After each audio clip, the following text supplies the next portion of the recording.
Social proof exploitation. In 1968, a woman named Kitty Genovese was attacked outside her apartment in New York. She screamed for help for nearly half an hour. Dozens of people saw or heard the assault, yet no one intervened. No one called the police. Everyone assumed someone else would step in. This chilling effect is known as social proof, a psychological bias so deeply ingrained that it influences almost every decision we make. It's the instinct to follow the crowd, to assume that if many people believe or do something, it must be right. It's why people flock to restaurants with long lines, why trends take off overnight, and why misinformation can spread faster than truth. But when social proof is manipulated, it becomes a weapon. Advertisers use it constantly. They tell you millions of people love their product, that it's a #1 bestseller, or that everyone is switching to a new service. You might have never looked into it yourself, but the illusion of mass approval makes you instinctively trust it. Even a handful of fake reviews can be enough to push someone toward a purchase. Scammers use the same trick. Ever seen a product flooded with glowing but suspiciously similar reviews? A cryptocurrency hyped up by bots on social media? A sudden surge of accounts promoting a false narrative? These tactics manufacture credibility where none exists. It's the same method used by cults, Ponzi schemes, and propaganda machines. Make people believe everyone else is doing it, and they'll follow. But the real danger of social proof isn't just in marketing. It's in how it controls behavior in groups. Studies show that the more people witness an emergency, the less likely anyone is to help. It's called the bystander effect. Everyone assumes someone else will take responsibility. And in extreme cases, social proof fuels mob mentality. A person who would never commit violence alone might do so in a crowd because it feels justified. Morality gets outsourced. If no one else is stopping it, it must be okay. And here's where it gets unsettling. It doesn't take much to trigger social proof. A few planted opinions, a handful of fake followers, a carefully orchestrated trend, and suddenly the illusion becomes real. Once enough people believe something, even skeptics start to fall in line. The scariest part. Most people will never realize they've been manipulated. They'll follow the crowd, convinced they made the decision themselves. Mind control. What if I told you that your thoughts, your beliefs, your opinions, even your memories could be rewritten? That right now, without realizing it, someone could be bending your mind to their will. No force, no obvious manipulation, just subtle, calculated influence. Sounds like science fiction, right? But it's real. And it happens far more often than you think.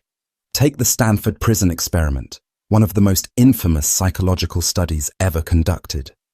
In 1971, researchers at Stanford University recruited 24 ordinary students, dividing them into guards and prisoners for a simulated prison. No one was forced. No one was brainwashed. And yet, within days, the guards, regular college students, became cruel, authoritarian, even sadistic. They humiliated the prisoners, forced them into stress positions, even denied them basic necessities. And the prisoners? They broke down, emotionally and mentally, accepting their abuse as if it were real. All of this happened not because anyone told them to, but because of psychological erosion, the slow, insidious breakdown of personal identity under the right conditions. The first step? Isolation. Remove people from their normal environment, and they become vulnerable. Their reality shrinks. Their world narrows to whatever they're told. The prisoners in the experiment weren't physically trapped, but psychologically, they were. And it's not just experiments or cults where this happens. Governments, corporations, even toxic relationships. Control thrives where people stop questioning. The human brain craves patterns, repetition, familiarity. If you hear something often enough, it starts feeling true, even if it isn't. That's why propaganda works. That's why conspiracy theories spread. That's why some people defend beliefs that are actively harming them. Then there's fear. the most powerful tool of all. When people are afraid, they seek security. And the easiest way to control someone, offer them certainty. Authoritarian leaders create external enemies. Cult leaders predict the end of the world. Manipulative partners turn you against your friends. The goal is the same. Keep you scared. Keep you dependent. Keep you from thinking too much. Because once fear takes hold, your mind narrows. You stop questioning. And once that happens, control is complete. That's what makes this the darkest psychology trick of all. It doesn't force you to change. It makes you want to. And by the time you realize what's happened, if you ever do, it's already too late. Brainwashing. In today's world, we see many people so brainwashed that they may seem completely disconnected from reality. They believe the unbelievable, defend the indefensible, and reject even the most obvious truths. But how does someone get to this point? What exactly is brainwashing? And what are the practical steps that make such a radical transformation possible? Brainwashing isn't just an idea from dystopian fiction. It's one of the most powerful and effective psychological manipulations in history. And the terrifying part? No one is truly immune to it. One of the most chilling real-world examples, the Jonestown Massacre. In 1978, over 900 people, including children, died after drinking cyanide-laced punch under the orders of cult leader Jim Jones. This wasn't a group of people who suddenly decided to follow a madman. They were conditioned, step by step, until their critical thinking was completely overridden. They truly believed they were making their own choices. That's the power of brainwashing. It doesn't force you to change. It makes you want to. So how does it actually happen? It follows a pattern: isolation, destabilization, indoctrination, and reinforcement. A process so effective that once it takes hold, escaping feels impossible. The first step is isolation. When you control the information someone has access to, you control their perception of reality. Jim Jones did this by moving his followers to a remote compound in Guyana, cutting them off from outside influences.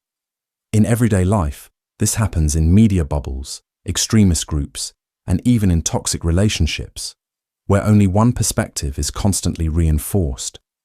The more someone's worldview is shaped by a single source, the less they question it.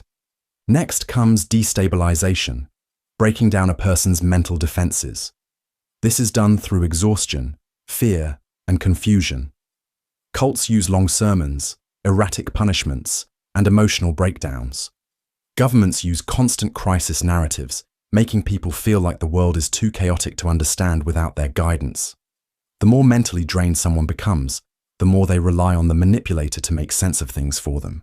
Then comes indoctrination, implanting new beliefs. The key here is reward and punishment cycles. If you conform, you're praised. If you question, you're punished. In cults, doubting the leader means exile. In real life, questioning certain ideologies can get you socially ostracized. Over time, this conditioning rewires the brain, making the new belief feel natural, even when it was forced upon you. Finally, there's reinforcement. Once brainwashing is complete, the new identity is constantly reinforced through rituals, groupthink, and identity-based loyalty. People stop questioning because their beliefs are now tied to their sense of self. They don't feel brainwashed, they feel enlightened. And that's the scariest part. Brainwashing doesn't feel like brainwashing when it's happening to you. It feels like truth. That's why people stay in abusive groups, fall for mass manipulation, and follow ideologies to extremes without ever questioning them. So how do you protect yourself? The first step is awareness. Brainwashing works by making critical thinking feel unnecessary or even dangerous. The moment you feel pressured not to question something, that's a red flag. The second step is exposure to multiple perspectives. If you only ever hear one side of a story, you are being controlled, even if you don't realize it.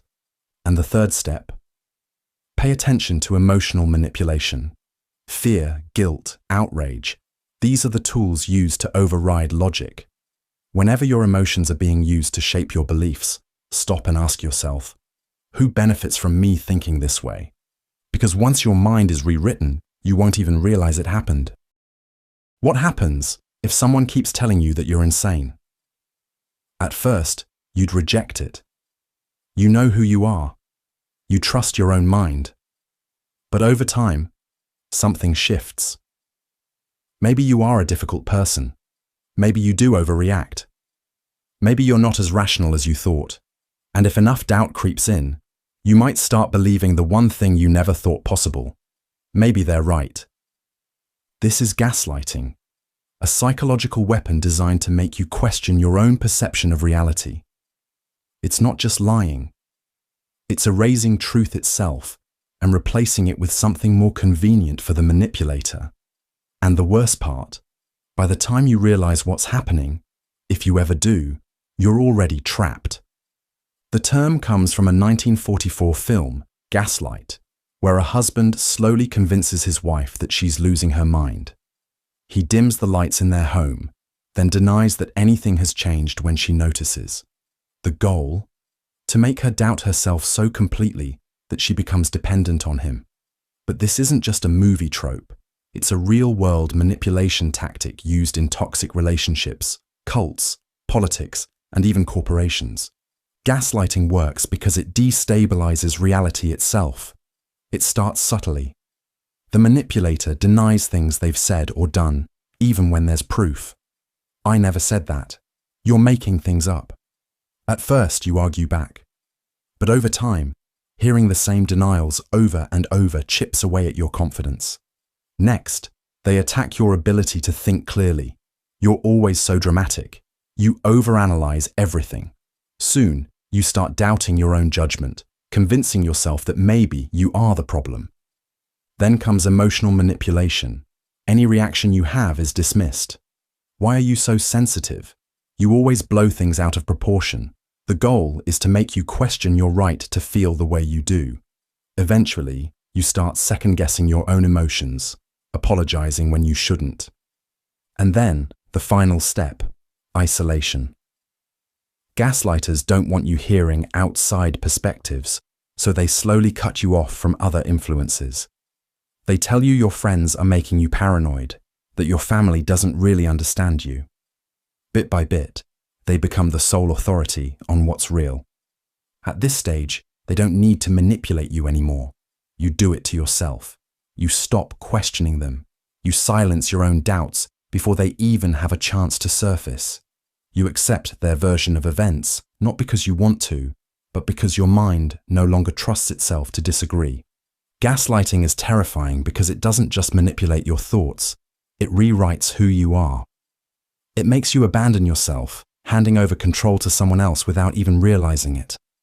And by the time you finally see the truth, if you ever do, it feels impossible to break free. Because how do you fight back when you don't even know what's real anymore? Stockholm Syndrome. There's a moment in every hostage situation where the victim should fear their captor, hate them, fight them, do whatever it takes to escape. But sometimes, something strange happens instead. The victim starts defending them, trusting them, even loving them. It sounds impossible, but it's not. The name Stockholm Syndrome comes from a 1973 bank robbery in Stockholm, Sweden. 4 hostages were locked inside a vault for 6 days, terrified and powerless. When the police finally rescued them, something bizarre happened. Instead of thanking their saviors, the hostages defended their captors. One even raised money for their legal defense. The world was baffled. How could victims side with the very people who threatened their lives? But this wasn't an isolated case. It happens in kidnappings, cults, abusive relationships, even prisoner of war camps. And the reason why is terrifying. Stockholm Syndrome isn't about weakness. It's about survival. When a person is trapped and powerless, their brain stops looking for ways to fight and starts looking for ways to cope. The captor controls everything. Food, movement, even whether they live or die. And in that situation, the mind does something disturbing. It rewires fear into attachment. It starts with small acts of mercy. A kidnapper allows their hostage to eat. An abuser apologizes after an outburst. A cult leader offers protection from an outside threat. These tiny gestures create a twisted reality. The victim starts seeing their captor as their savior, not their oppressor. Because when someone is both the source of your fear and your comfort, your mind clings to the comfort. Then comes isolation. The victim is cut off from the outside world, forced to rely only on their captor's words. Over time, their own sense of self erodes. They stop questioning. They start justifying. This is why abuse victims often defend their abusers, why hostages sometimes refuse to escape, even when given the chance. It's not about logic. It's about survival. And finally, dependency locks the victim into place.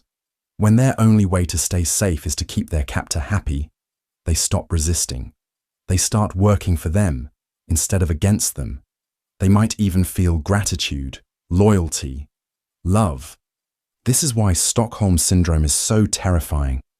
It proves just how fragile human perception can be. The mind will betray itself to survive, twisting reality until captors become protectors and victims defend their own suffering. And the worst part? Most people don't even realize it's happening until it's too late. Cultivating dependence. There's a reason cult leaders, abusive partners, and authoritarian regimes rarely use physical chains. They don't need to. The most effective way to control someone isn't to lock them up. It's to make them believe they can't survive without you. This is the dark art of engineered dependence, a psychological trick designed to make people abandon their own independence, willingly handing over control to someone else. And it works because it taps into something fundamental, the human need for connection. It starts with removing options one by one, not through force, but through subtle manipulation. A partner insists, "Your friends don't really care about you." A group warns, "Your family is toxic. You need to cut them out." A leader whispers, "Only we know the truth. The outside world is dangerous." At first, it feels like a suggestion, but soon it becomes a rule, then a belief, until one day you look around and realize there's no one left. Once isolation is complete, dependence takes over.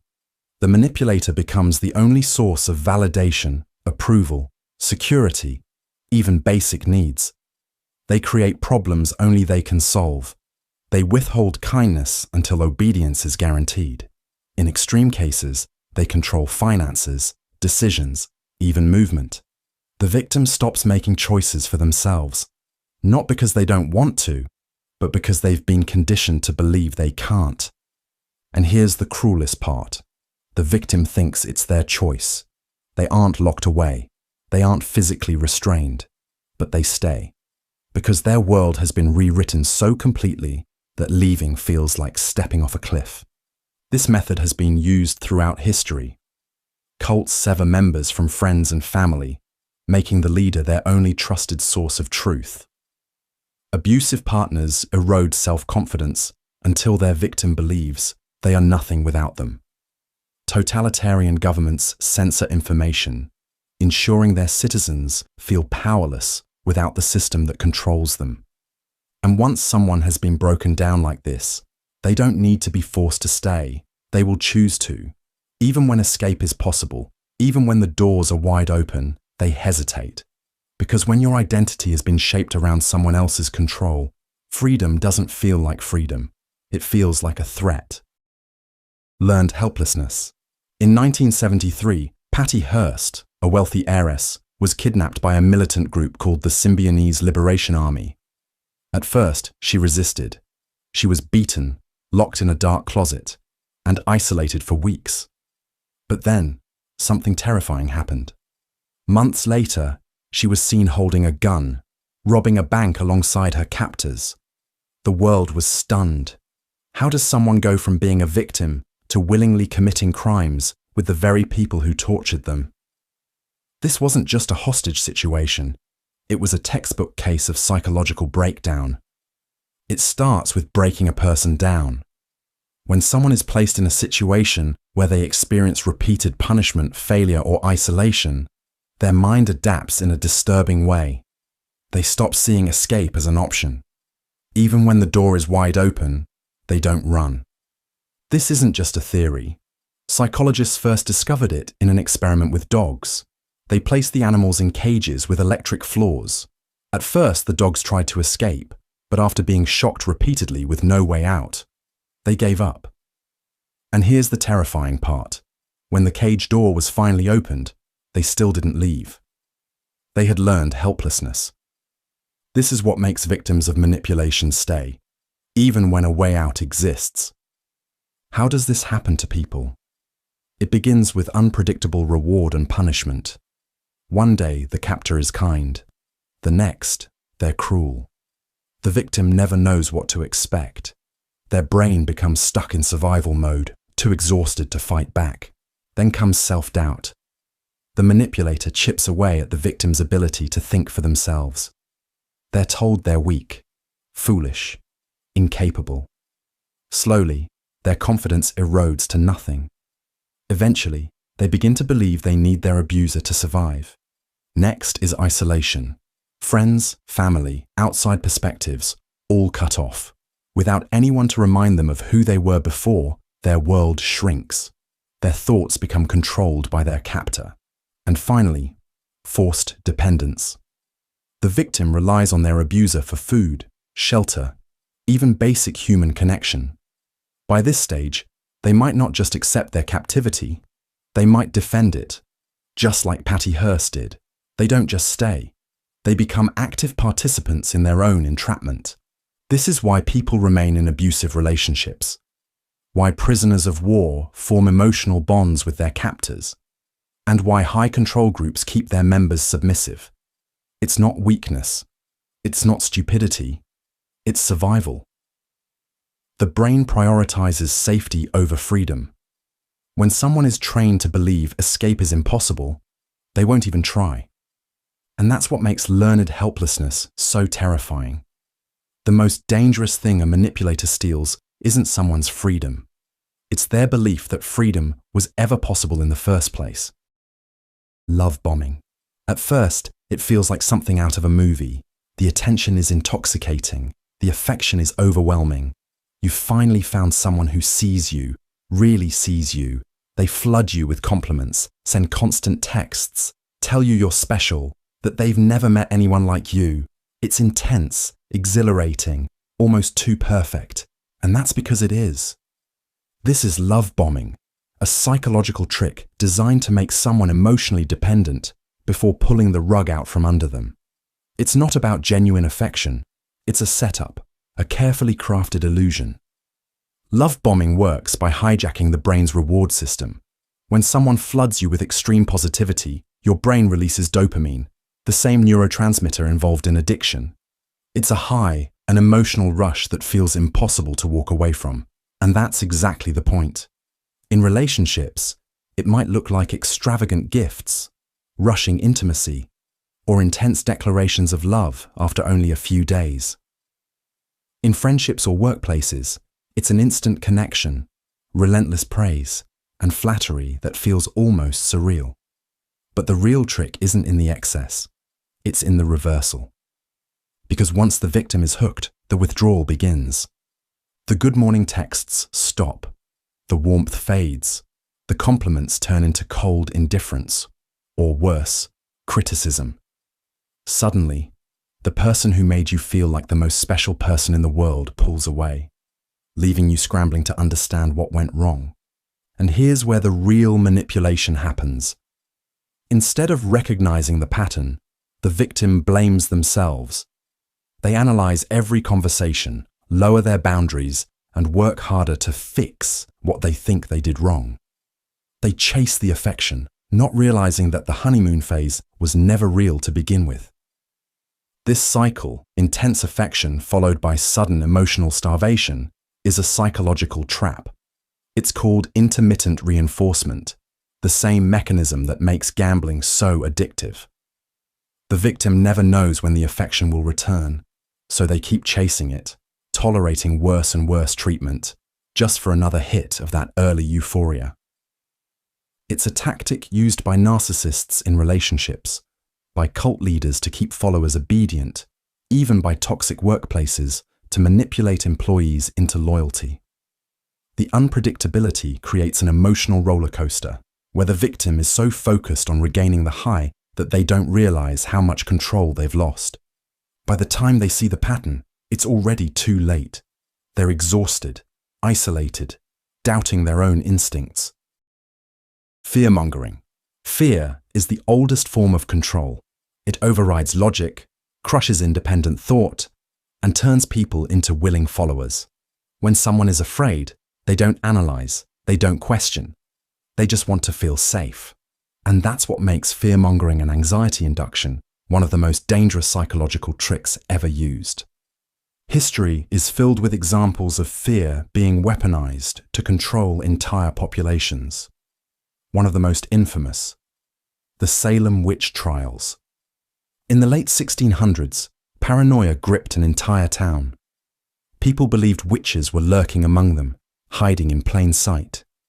The fear became so overwhelming that neighbors turned against neighbors, accusations spread like wildfire, and logic ceased to exist. People confessed to crimes they never committed just to avoid execution, and those who didn't confess, they were sentenced to death anyway. Fear didn't just manipulate them, it made them destroy themselves, and you don't need a witch hunt for this trick to work. It happens everywhere. A manipulative boss keeps employees terrified of losing their jobs, so they never complain. An abusive partner convinces someone the world outside is dangerous, so they never leave. Politicians and media outlets use fear constantly, telling people that disaster is imminent, their way of life is under attack, and only one person, one system, one ideology can protect them. And the more afraid you are, the more control they have. This works because fear hijacks the brain. When you're anxious, your amygdala, the part of the brain that processes threats, goes into survival mode. Logical thinking shuts down, and you become hyper-focused on avoiding danger.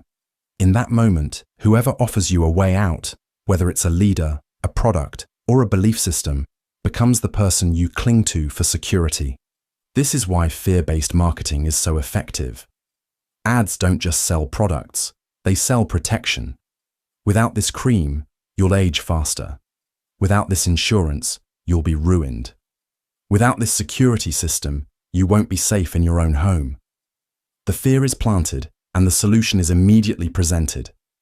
The most terrifying part, fear-driven manipulation doesn't feel like manipulation. It doesn't come with a warning label.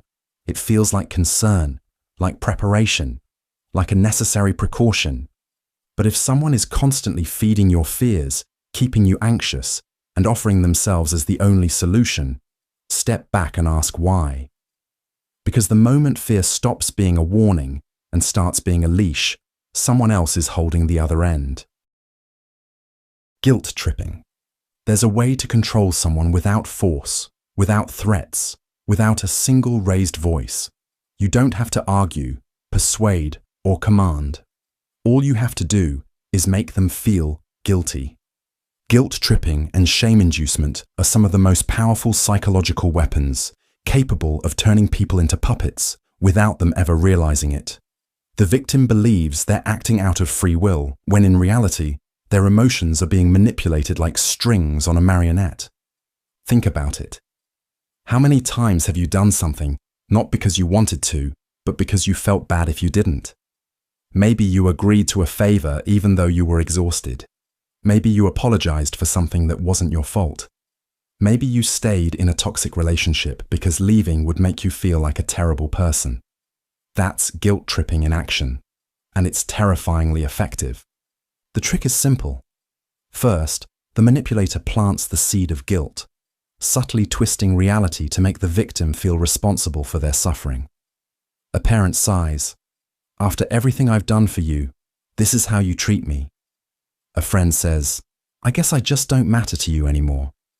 A partner says, "I sacrificed so much for this relationship, and you're just going to walk away?" None of these statements directly tell the victim what to do. They don't have to. The guilt does all the work. But guilt alone isn't always enough. That's where shame inducement comes in. Guilt makes you feel bad about something you did. Shame makes you feel bad about who you are. It's not, you forgot my birthday. It's, you're a terrible friend. It's not, you made a mistake at work. It's, you're completely incompetent. When someone internalizes shame, they stop fighting back. They don't just feel like they did something wrong. They feel like they are wrong. And that is the ultimate form of control. Cult leaders, abusive partners, manipulative bosses, they all use this tactic to break people down, to make them easier to control. If you can convince someone that they are inherently flawed, that they owe you something, that they are never quite good enough, then they will spend their lives trying to prove otherwise. They will stay in situations they should leave, agree to things they don't want, and chase approval that will never truly be given. But here's the scariest part. Guilt tripping doesn't just come from other people. We learn to do it to ourselves. We hear these voices so often that they become part of our own inner dialogue. I shouldn't say no. I should be a better person. I don't deserve to be happy. And once someone starts shaming themselves, the manipulation is complete. They no longer need anyone else to control them. So how do you break free? The first step is recognizing the pattern. Ask yourself, are you doing something because you truly want to, or because you're afraid of being seen as selfish, ungrateful, or a disappointment? Are you accepting blame that isn't yours? Are you constantly trying to earn approval that keeps moving just out of reach? Once you start questioning the guilt, you strip it of its power. Because the truth is, no one else gets to decide your worth. And the moment you stop playing their game, the spell is broken. Emotional blackmail. This psychological trick is so powerful that it can make people betray their values, stay in toxic relationships, and feel trapped in their own lives. It's not hypnosis. It's not mind control. It's something worse.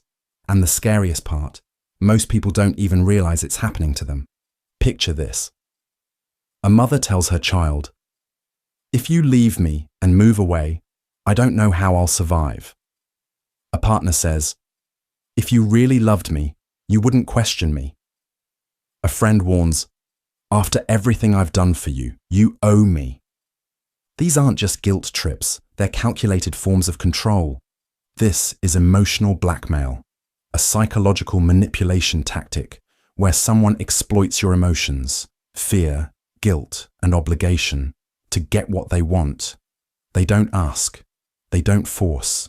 Instead, they make you feel like denying them is cruel, selfish, even dangerous. And before you know it, you're doing things you never wanted to do because saying no feels impossible. And this trick isn't just used by individuals.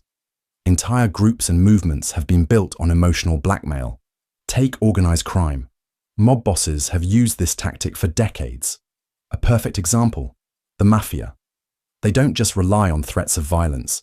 They manipulate loyalty, family ties, and unspoken debts to keep members obedient. A small favor is granted, an act of generosity extended. But there's an unspoken rule. Refusing to reciprocate is betrayal. The idea of walking away isn't just dangerous. It's made to feel morally wrong. That's how deep emotional blackmail can go. But it doesn't take a crime syndicate to use this trick. It happens everywhere. In relationships, where one partner constantly threatens to leave if they don't get their way. In families, where one person controls everyone else through outbursts and silent treatment. At work, where employees are made to feel guilty for setting boundaries. And it always follows a pattern. First, the manipulator makes a demand, subtle or direct. They want something from you, but instead of asking, they set a trap. Next, they trigger guilt, fear, or obligation. Maybe they act hurt. Maybe they explode in anger. Maybe they withdraw affection. Finally, they offer you a way out. If you just do what I say, everything will be fine. And just like that, you're trapped. Not because you can't say no, but because it feels like saying no will destroy everything. So how do you break free? It starts with recognition. If someone makes you feel like your emotions are being used against you, step back. If setting a boundary results in threats, guilt-tripping, or emotional punishment, you're being manipulated. And the key to breaking free isn't arguing, justifying, or explaining. It's refusing to play the game. And here's the chilling truth. Emotional blackmailers don't want love, fairness, or respect. They want control. And the moment they realize they can't control you anymore, they either escalate their tactics or move on to their next victim. Memory manipulation.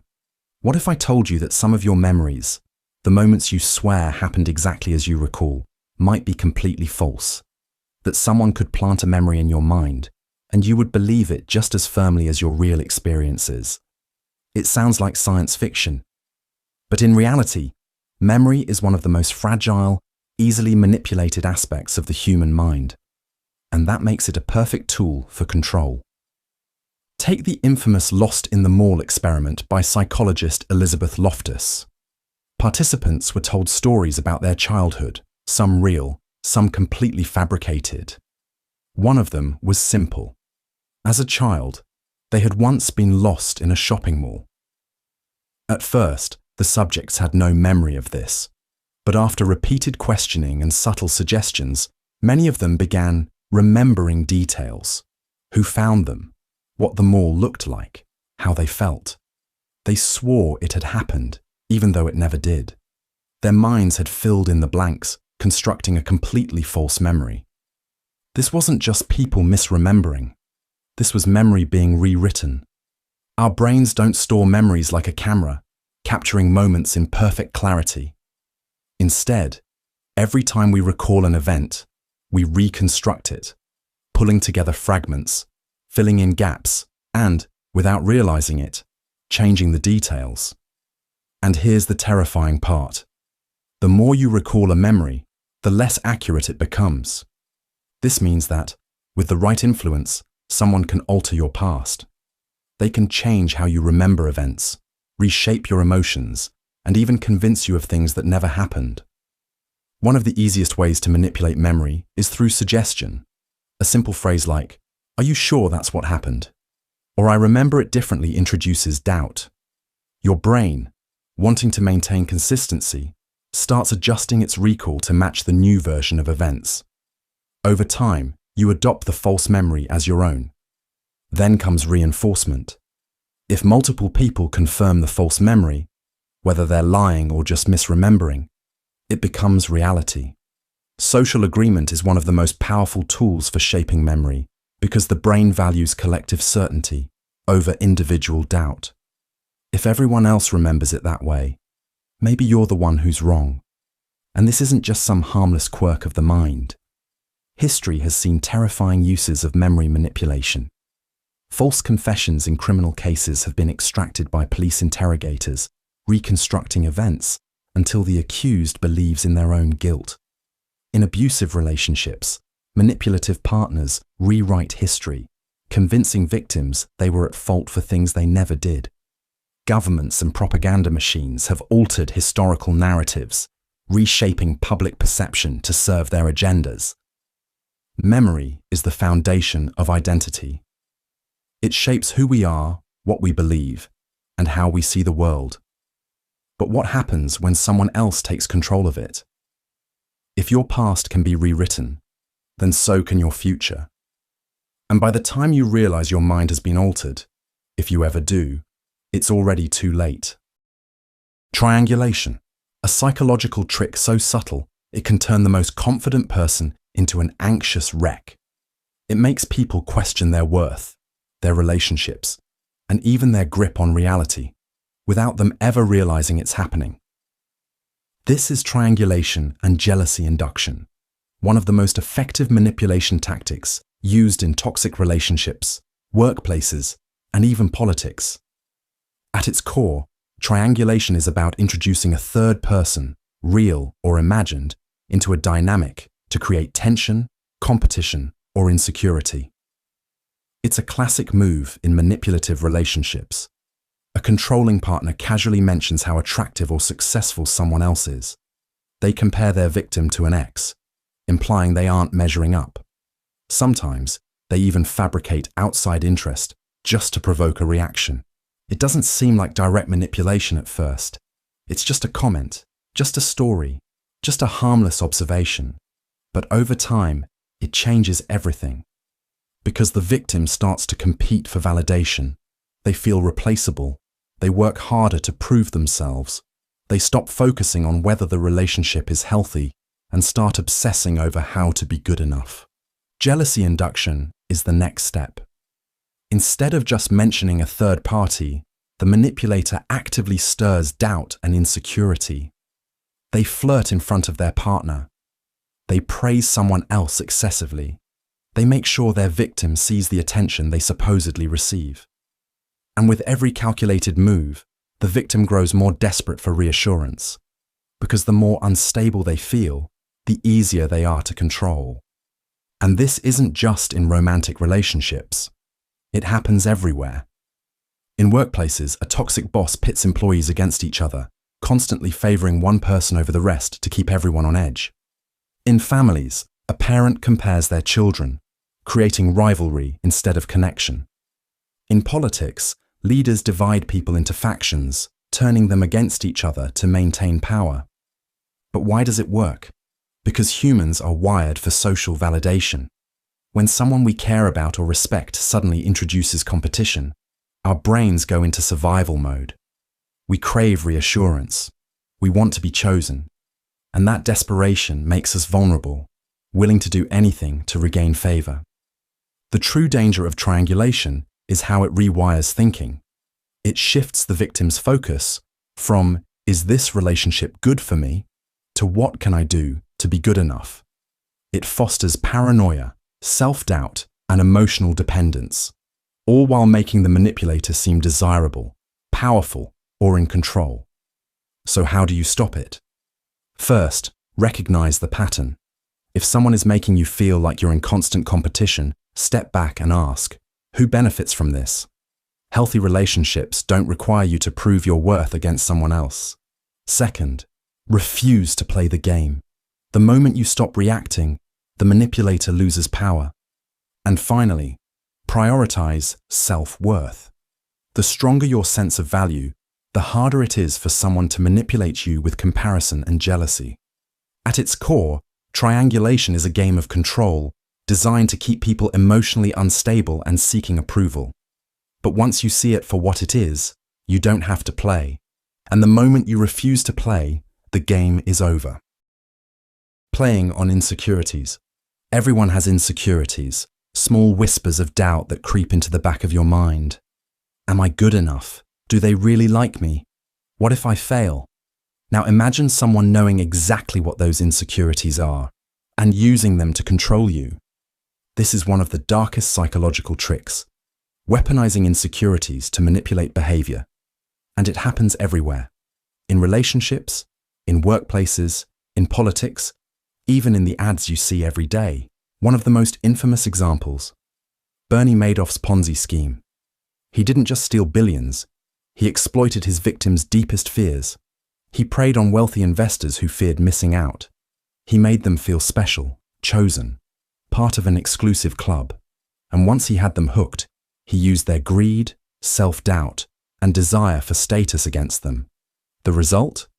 People kept giving him money, even when the red flags were right in front of them. That's how this trick works.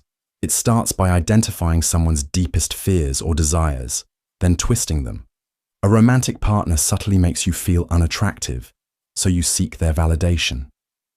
A boss hints that you're replaceable, so you work harder for less. A friend constantly reminds you of your past failures to keep you in check. The goal? To make you dependent. Dependent on their reassurance, their approval, their protection. And here's why it's so effective. Insecurities cloud judgment. When someone makes you feel like you're not good enough, you start to second-guess yourself. You become more willing to prove your worth, even at your own expense. And the worst part, they control the supply of validation. They can give it, take it away, and make you work even harder to earn it back. Social media is a breeding ground for this manipulation. Algorithms thrive on insecurity. feeding you ads that make you feel unattractive, unsuccessful, or like you're falling behind. Influencers curate lives designed to make yours feel less exciting. Companies sell you solutions to problems you didn't even know you had, until they pointed them out. But it's not just corporations that use this trick. It happens in families, friendships, and relationships. A toxic parent constantly reminding their child that they'd be nothing without them. A jealous friend downplaying your achievements so you never feel truly successful. A partner chipping away at your confidence, making you feel lucky to have them. Over time, these tactics break people down, making them easier to control. So how do you fight back? First, recognize the pattern. If someone's words or actions make you feel small, uncertain, or like you have something to prove, take a step back. Are they actually trying to help you grow, or are they making you dependent on their validation? Second, rebuild your confidence outside their influence. The less power someone has over your self-worth, the harder it is for them to manipulate you. And finally, remember this: no one who truly cares about you will ever use your insecurities against you. Because the most dangerous thing about this trick isn't just that people fall for it, it's that they often don't even realize it's happening until it's too late. Hoovering, one of the most deceptive tricks in psychological manipulation, doesn't come in the form of anger or threats. It doesn't push you away. It pulls you back in, just when you're about to break free. This is hoovering, a tactic designed to suck you back into a toxic cycle right when you think it's over. The term comes from the Hoover vacuum cleaner because that's exactly what this manipulation does. It sucks you back in just as you're gaining distance. It's used by narcissists, emotional abusers, and manipulators who can't stand losing control. And the trick works because it preys on hope, the hope that things will finally be different this time. A textbook example: Charles Manson and his cult followers. When members of his family tried to leave, he didn't always use threats. Instead, he lured them back in with affection, validation, and a false sense of belonging. He made them feel special, irreplaceable, and convinced them the world outside would never understand them the way he did. The goal wasn't just to bring them back, it was to make them willingly surrender control all over again. But how exactly does hoovering work? It's never just one approach. The love bomb. Hoover. The manipulator suddenly floods you with affection. They say they've changed. They remember your favorite songs, send nostalgic messages, remind you of the good times. They become the person you always wish they were, but only for as long as it takes to get you back. The pity Hoover. If love doesn't work, guilt is next. They claim they're struggling. Maybe they're depressed, sick, or going through a crisis. They make you feel responsible for their suffering. They don't ask you to come back outright, but they make sure you feel like a bad person if you don't. The anger Hoover. And if guilt fails, they lash out. They blame you, call you heartless, try to make you jealous by posting about how much happier they are without you. But the goal isn't to move on. It's to provoke a reaction, any reaction, to keep you emotionally hooked. And here's why it works. The brain craves closure. Every moment of kindness makes you forget the cruelty. Every moment of cruelty makes you crave the kindness again. It's not a single manipulation. It's a pattern, a push and pull cycle designed to keep you from ever fully letting go. So, how do you protect yourself? Recognize hoovering for what it is. Not a genuine attempt to reconnect, but a tactic of control. The second you see it for what it is, it loses its power. Block contact. Cut the ties completely. Don't engage, not even to explain why. Hoovering only works when there's a response. Without one, the manipulator loses their grip. Because walking away is hard, but staying in the cycle, that's where the real danger lies. And the only way to win, don't play the game. Public shaming. For centuries, public shaming has been one of the most effective tools of control. It can strip a person of their dignity, isolate them from their community, and turn them into a cautionary tale. Whether it's a medieval village, gathering to mock a criminal in the stocks, or a social media mob tearing apart someone's reputation, the psychology behind it remains the same. Public shaming isn't just about punishment. It's about breaking a person down so completely that they accept their own destruction. One of the most infamous examples, the Salem witch trials. In 1692, innocent people, mostly women, were dragged into the public eye, accused of being witches, and forced to confess under extreme pressure. The accusations weren't built on evidence, but on fear, hysteria, and the overwhelming power of public condemnation. Once someone became a target, their fate was sealed. Because when a crowd forms, reason disappears. But why does public humiliation work so well? The answer lies in one of our deepest, most primal human fears: social rejection. Humans are wired for connection. We survive in groups. To be cast out means danger. In ancient times, exile from a tribe was often a death sentence. And while today's world may not physically exile people, public humiliation triggers the same biological terror: the fear of being completely alone, despised, and powerless.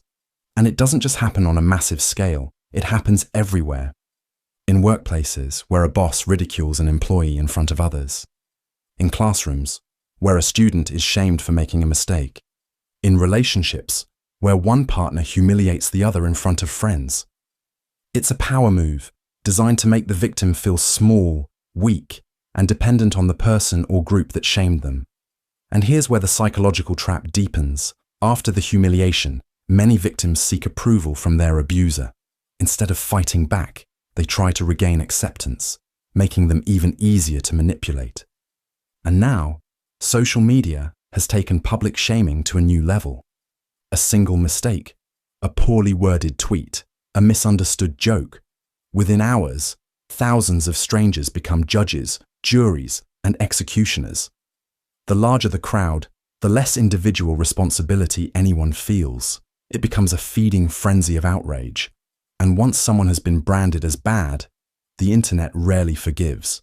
But public shaming isn't just about punishing individuals, it's about controlling everyone else. When someone is humiliated in front of others, it sends a warning. Step out of line, and this could be you. It enforces social norms, not necessarily because they're right, but because the fear of humiliation is stronger than the will to resist. So how do you protect yourself against public shaming? The first step is to recognize its purpose. It is designed to control you through fear. The moment you understand that, the power of shame begins to weaken.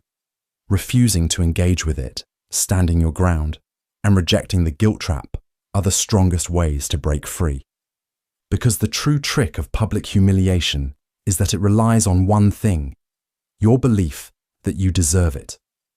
And the moment you stop believing that, the spell is broken. Divide and conquer.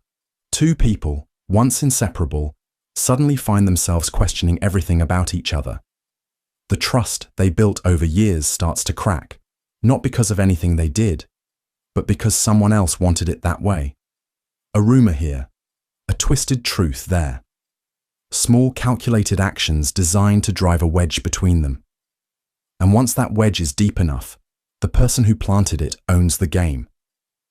This is divide and conquer, a manipulation strategy so effective that it has been used for centuries to control groups, dismantle alliances, and consolidate power. It works by breaking apart unity, making sure people are too distracted by conflict to notice who's pulling the strings. History is full of examples. The British Empire used this strategy to control vast territories, turning local groups against each other so they were too busy fighting among themselves to challenge colonial rule. Authoritarian leaders do the same, stoking division among their people, whether through political factions, social groups, or manufactured outrage, to prevent anyone from uniting against them. But this isn't just a strategy used on grand scales. It happens in everyday life. A manipulative boss pits employees against each other, ensuring no one trusts their co-workers enough to push back against unfair treatment. A toxic partner creates tension between their significant other and their friends or family, making sure they become the only trusted influence. Narcissists thrive on this trick, subtly spreading misinformation to make sure no one around them forms a strong enough bond to resist their control. The key is isolation.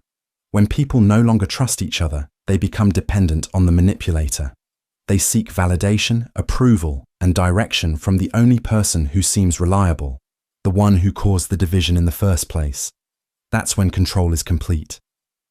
And the scariest part, it doesn't take outright lies to work.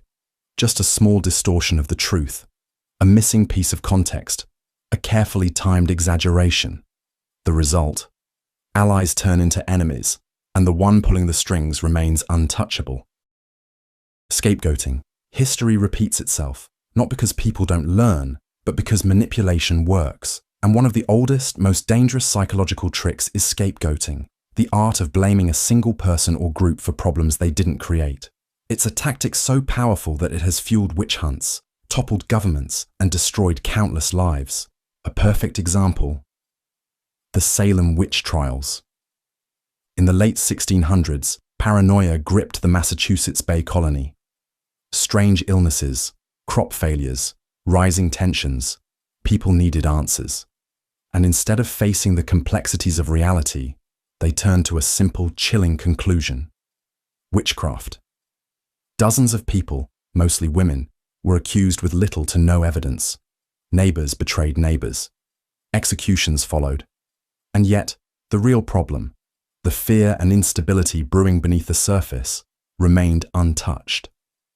Because scapegoating isn't about finding the truth, it's about controlling the narrative. So why does it work so well? Because people crave simple answers to complex problems. When things go wrong, whether in a family, a workplace, or an entire nation, it's easier to believe there's a single villain behind it all.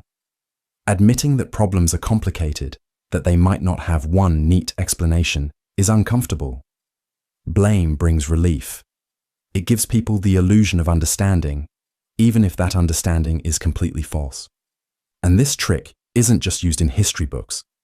Blame shifting, a smaller but equally dangerous version, happens every day. A cheating partner accuses their spouse of being paranoid. A corrupt politician blames the media for their downfall. A failing CEO pins the company's collapse on lazy employees. It's a psychological sleight of hand, redirecting attention so the real problem stays hidden. And the more this trick is used, the harder it becomes to see the truth. The scapegoat becomes the distraction. The real causes of the problem remain untouched, and people become so invested in their blame that they reject any evidence that contradicts it. This is how entire groups have been persecuted throughout history, not because of what they did, but because someone needed a villain. So, how do you avoid falling into this trap? Look beyond the obvious. If a problem is being reduced to a single enemy, ask yourself, who benefits from this? What's being ignored while all attention is focused on the scapegoat? And most importantly, are you being manipulated into believing an easy lie over a difficult truth? Because the most effective form of control isn't force, it's fear. And when that fear is given a face, a name, a scapegoat, it becomes the perfect weapon. Authority bias. In 1961, an experiment took place that revealed something deeply unsettling about human nature. Psychologist Stanley Milgram wanted to understand how far people would go when following orders from an authority figure. Participants were led to believe they were part of a learning study. Their task: to administer electric shocks to another person every time they answered a question incorrectly. With each mistake, the shocks grew stronger, escalating from mild discomfort to agonizing pain. The person being shocked screamed, pleaded, even fell silent. But here's the catch: they weren't real. They were actors, pretending to suffer. Yet most participants kept pressing the button. They hesitated. They looked uneasy. But when the man in the white lab coat told them to continue, they did. 2/3 of them followed instructions to the very end, delivering what they believed to be potentially fatal shocks, simply because an authority figure told them to. This is authority bias, our instinctive tendency to trust and obey those we see as powerful, knowledgeable, or in charge. It's the same psychological mechanism that makes us follow doctors' orders without question, believe news anchors without verifying facts, or obey workplace policies even when they don't make sense. But in the wrong hands, this instinct can be exploited, overriding morality, logic, and even self-preservation. History is full of examples. Corrupt governments have used blind obedience to justify atrocities. Corporations have suppressed whistleblowers by enforcing rigid hierarchies. Cult leaders have demanded absolute loyalty, convincing followers to surrender their freedom, their money, even their lives. Authority bias works because the brain takes shortcuts. Instead of questioning every decision, it assumes authority figures know best. A uniform, a title, a badge. These symbols create an illusion of infallibility. And the more confident an authority figure appears, the harder it becomes to challenge them. This is why scammers pose as police officers to extort money. Why historical medical figures convince people to accept harmful treatments. Why soldiers in war zones have carried out unthinkable orders. Because refusing wasn't an option. And the effect becomes even stronger when obedience is combined with fear. When an authority figure not only commands, but also threatens, whether subtly or openly, resistance becomes nearly impossible. People comply even when they know something is wrong, because defying authority feels dangerous. The most disturbing part? You don't even need real authority to exploit this bias, just the illusion of it. A uniform, a fake badge, a confident tone, these are often enough to make people comply without question. The most effective tricks don't force people into submission. They make them willingly hand over control. Groupthink induction. One of the most dangerous psychological tricks isn't about manipulating a single person. It's about influencing entire groups until questioning the consensus feels impossible. It doesn't force people to agree. Instead, it creates an environment where disagreement feels like betrayal. And once that happens, people stop thinking critically, even when the decisions being made are obviously flawed. Imagine a high-stakes corporate meeting. A company is about to launch a product and everything points to disaster. Market research shows customers won't buy it, engineers warn about technical failures, and some executives have private doubts. But in the room, there's nothing but agreement. No one speaks up.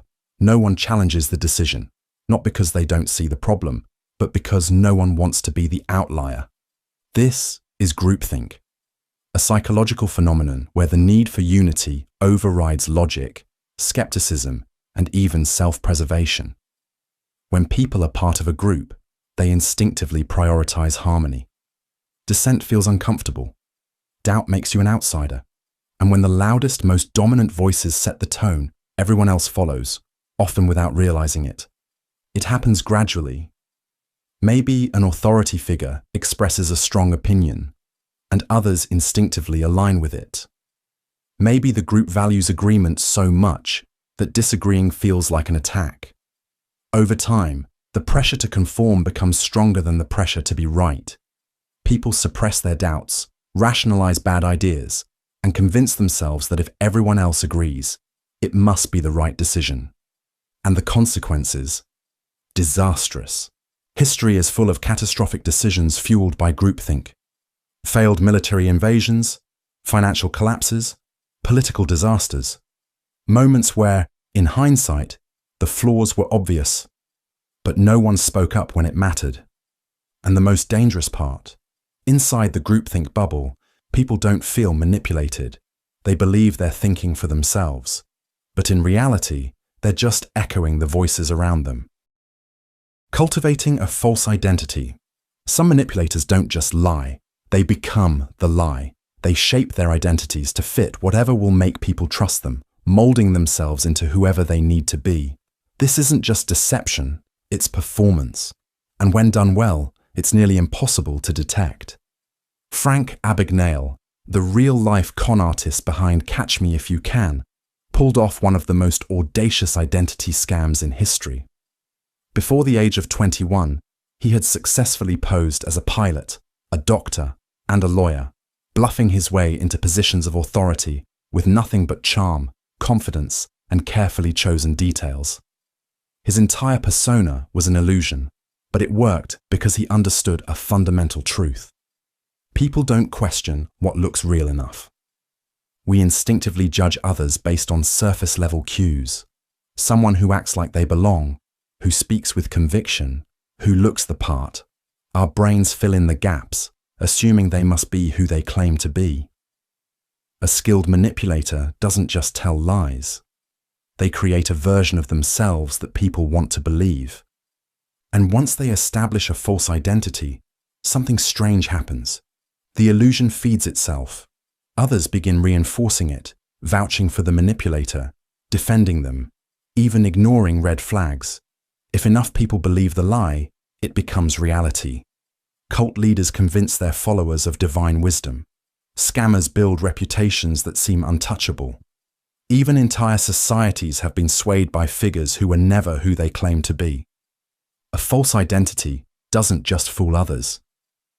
It can warp the manipulator's own sense of reality. When someone fully embraces their fabricated persona, the line between deception and truth disappears, for them and for everyone around them. And once that happens, even they may no longer know what's real. The seeds of self-doubt. You don't need chains to keep someone trapped. Sometimes all it takes is a whisper in their mind, one that makes them question everything they once knew about themselves. The most insidious form of control doesn't come from force or coercion. It comes from planting a simple thought. What if I'm not good enough? This is the art of sowing self-doubt, a psychological trick that can dismantle confidence, reshape reality, and keep someone locked in a cycle of second-guessing themselves. And the worst part? Once the seed is planted, most people water it themselves. A classic example, the infamous Milgram experiment. While it's often remembered for obedience to authority, there's something more subtle at play. Participants weren't just pressured into shocking others. They were gradually led to doubt their own moral instincts. At first they resisted, but after being repeatedly told, "It's fine, keep going. You have to do this," many began to question their own judgment. If they hesitated, the authority figure reassured them. And with each step forward, their resistance weakened. By the end, they weren't just following orders. They had convinced themselves that their hesitation was misplaced, that maybe they were overreacting. That's how self-doubt works. It doesn't strike all at once. It seeps in slowly, often through calculated, strategic manipulation. It can start with a simple comment. "Are you sure that's the right choice? That doesn't sound like you. You always mess things up like this." When repeated enough, it forces the brain to spiral. It makes people look for evidence that maybe, just maybe, those doubts are true. And once someone starts believing it, their confidence collapses like a house of cards. Skilled manipulators use this to control others without ever lifting a finger. If you make someone doubt themselves enough, they'll look to you for validation. They'll become dependent on your approval, constantly seeking reassurance that they're making the right choices. Over time, they lose trust in their own judgment and start deferring to the person who knows better. This is how toxic relationships thrive. It's how abusers keep their victims trapped. It's how cult leaders maintain absolute authority. But here's the most terrifying part. Self-doubt, once ingrained, doesn't just go away. Even if the manipulator disappears, the seeds they planted continue to grow. The voice of doubt remains, whispering, "Maybe they were right about me." And that's why this trick is so dangerous. It doesn't just break people, it makes them break themselves. Exploiting mirror neurons. You yawn when someone else yawns. You laugh when a room erupts in laughter. Your brain isn't just observing, it's mirroring. And while this instinct fuels human connection, it can also be turned against you in ways you'd never suspect. At the core of this manipulation are mirror neurons, specialized brain cells that fire not just when you act, but when you see someone else acting. These neurons are why you flinch when someone gets hurt, or instinctively smile when someone smiles at you. They're the foundation of empathy bonding, and social influence. But like any powerful tool, they can be weaponized. One of the most infamous examples, the rise of Adolf Hitler. Hitler didn't just give speeches, he mirrored the emotions of his audience. He reflected their fears, frustrations, and hopes back at them. His speeches weren't just words, they were emotional feedback loops amplified by the crowd's response. He didn't persuade with logic, he made people feel. And once emotion takes over, critical thinking shuts down. But mirroring doesn't need a massive crowd to work. Salespeople, politicians, cult leaders, and con artists use it constantly. A manipulator will subtly copy your posture, tone, and gestures to make you feel at ease. Your brain registers the similarity and assumes, this person is like me. I can trust them. It's why a skilled con artist can make you spill your secrets within minutes of meeting them. They're not just listening, they're reflecting you back to yourself. And this trick goes deeper. Mirroring can manufacture attraction and loyalty. Studies show that when someone subtly mimics your body language, you're more likely to like them, trust them, and agree with them, even if you just met. This is how toxic relationships begin. An abuser may start by mirroring their victim's personality, interests, and values, creating an illusion of perfect compatibility. But once that bond is established, the manipulation shifts. The abuser no longer mirrors, but controls, knowing their victim is too emotionally invested to leave. And this trick isn't just used by individuals. It's built into the systems we interact with every day. Social media algorithms act as digital mirror neurons. Ever notice how platforms feed you content that aligns with your existing beliefs? That's not an accident. The algorithm reflects back what you already think and feel, strengthening your biases and filtering out anything that challenges them. Over time, this creates echo chambers, polarization, and an inability to see other perspectives. So how do you protect yourself? First, recognize when you're being mirrored. If someone copies your mannerisms too closely or reflects your emotions too perfectly, pause and question their intentions. Second, disrupt the pattern.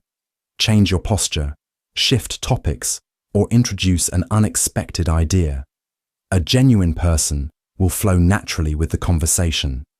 A manipulator will struggle. They rely on predictability to maintain control.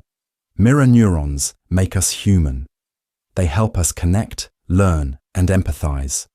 But in the wrong hands, they become a tool for manipulation, turning your own instincts against you. And the most terrifying part?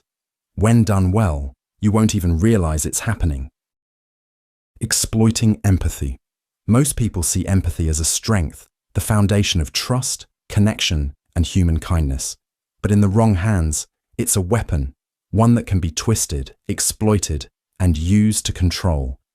The most dangerous manipulators don't force their victims into submission. They make them feel like they're choosing it. Take Munchausen syndrome by proxy, a disturbing example of weaponized empathy. A caregiver fabricates or induces illness in someone under their care, often a child, convincing them that they're sick. The victim suffers real pain, becomes completely dependent, and never questions the person hurting them, because they believe they're being helped. Meanwhile, the abuser enjoys the sympathy, attention, and control that come from being seen as a devoted caretaker. This is how manipulators trap people using their own compassion against them. The trick is simple. Create a problem that makes someone feel responsible, then present yourself as the only solution. It starts with subtle guilt, statements like, "You're the only one who understands me. If you leave, I don't know what I'll do." The goal: make the target feel irreplaceable while slowly eroding their autonomy. And if someone resists, that's where compassion fatigue comes in. The manipulator increases their emotional demands, overwhelming their victim until they break down from exhaustion. At some point, giving in feels easier than resisting. And this technique is everywhere.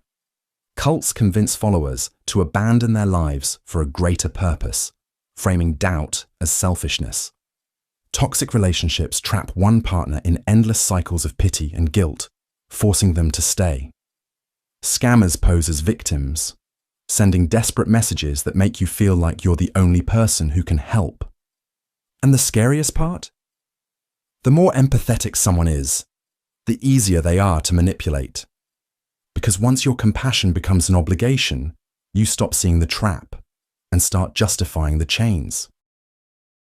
Obligation. A small favor can feel harmless, even thoughtful. Someone buys you lunch, and the next time, you feel an unspoken need to return the gesture. A friend helps you move, and suddenly you hesitate when they ask for a favor, even if it's inconvenient. It's not forced, it's not demanded, but the weight of obligation lingers. This instinct, the need to reciprocate kindness, is natural. It holds friendships together, builds trust, and keeps social exchanges fair. But when used as a tool for control, it becomes something else entirely. In the 1970s, members of the Hare Krishna movement stood in airports, handing out flowers to strangers. No catch, no expectation, just a gift. But moments later, they would ask for a donation. And most people, even those who didn't want the flower, gave them money. Not because they had to, but because they felt they should. A simple act of generosity became a carefully crafted trap, bringing in millions of dollars from people who simply didn't want to seem ungrateful. This is how the reciprocity principle works. It doesn't demand. It makes you feel like saying no is wrong. It starts with small things, a compliment, a favor, a helping hand, until the sense of debt grows. And when someone calls in that debt, rejecting them feels like breaking an unspoken contract. In personal relationships, this kind of obligation can turn into quiet manipulation. A partner showers you with gifts and attention, then later reminds you how much they've done for you when they need something in return. A friend who has always been generous suddenly makes you feel guilty for not being as available as they want. The balance shifts, and what once felt like kindness becomes something you can't refuse. This tactic extends beyond personal interactions. Businesses give free samples because they know people are more likely to buy after receiving something at no cost. Charities send small gifts in the mail before asking for donations, making it harder to ignore the request. Scammers pretend to help before making their ask, ensuring you feel obligated to return the favor. And the weight of obligation isn't easy to shake. It lingers, making people stay in bad situations, agree to things they wouldn't normally accept, and hesitate when they should walk away. Recognizing this trick is the first step to avoiding it. Not every favor needs to be repaid. Not every act of kindness comes with strings. If saying no makes you feel guilty, ask yourself, was this really a gift, or was it a transaction disguised as one? Emotional contagion exploitation. Have you ever walked into a room and immediately felt the energy shift? Maybe a single glance at someone's expression made you tense up, or a friend's excitement instantly lifted your mood. This isn't just intuition, it's a psychological phenomenon known as emotional contagion. And in the wrong hands, it's one of the most dangerous manipulation tactics ever used.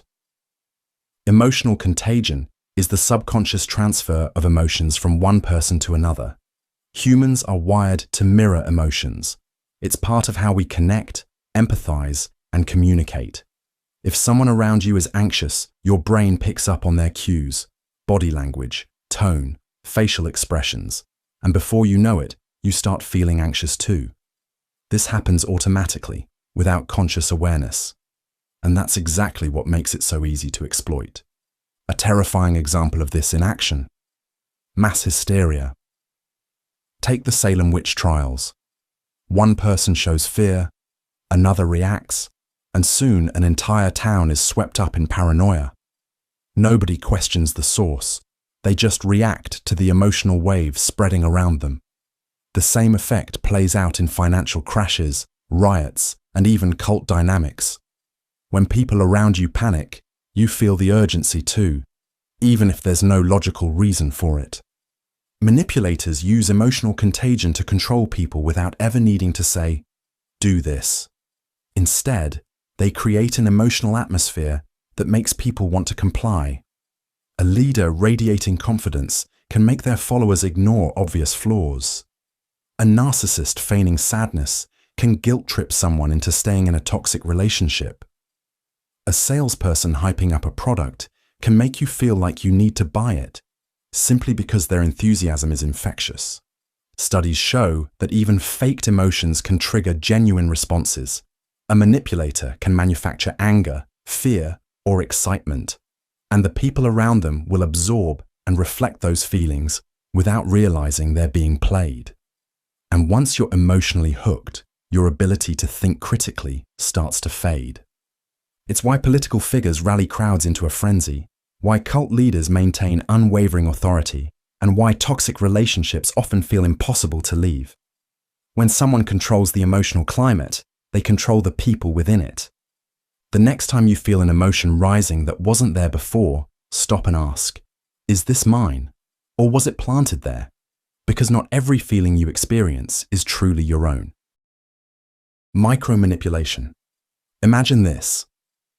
You're in a conversation. Everything feels normal, but after a few minutes, your thoughts shift. You start questioning your choices, feeling guilty for things you never second-guessed before. The person across from you never raised their voice, never made a direct demand. And yet, somehow, they've nudged your mind in a completely different direction, without you even realizing it. This is micro-manipulation, the subtle, almost imperceptible tactics that control people's decisions, beliefs, and behaviors without them noticing. Unlike obvious coercion or deception, micromanipulation works like slow poison. Drip by drip, small adjustments that push you exactly where they want you. Take the foot in the door tactic, a classic in sales and persuasion. A company might first ask you to sign a harmless petition, something that aligns with your values. Then, days later, they come back asking for a donation. Because you've already said yes once, your brain leans toward consistency. You don't realize it, but that tiny first agreement was a setup, conditioning you to comply with a bigger request later.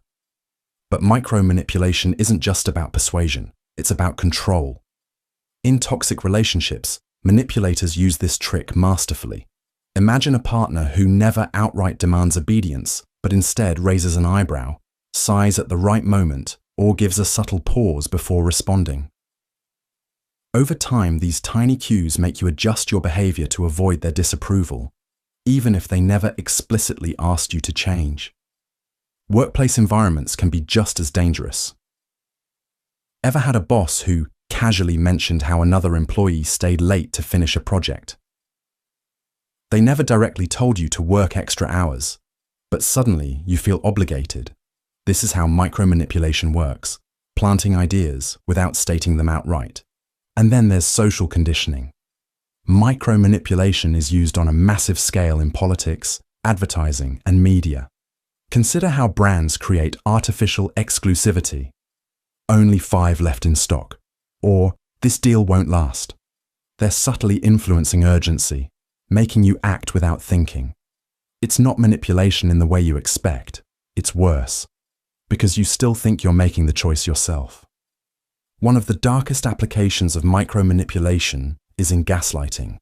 A manipulator doesn't need to outright call you crazy, they just need to question your memory, reframe the narrative, and downplay events subtly enough to make you doubt yourself.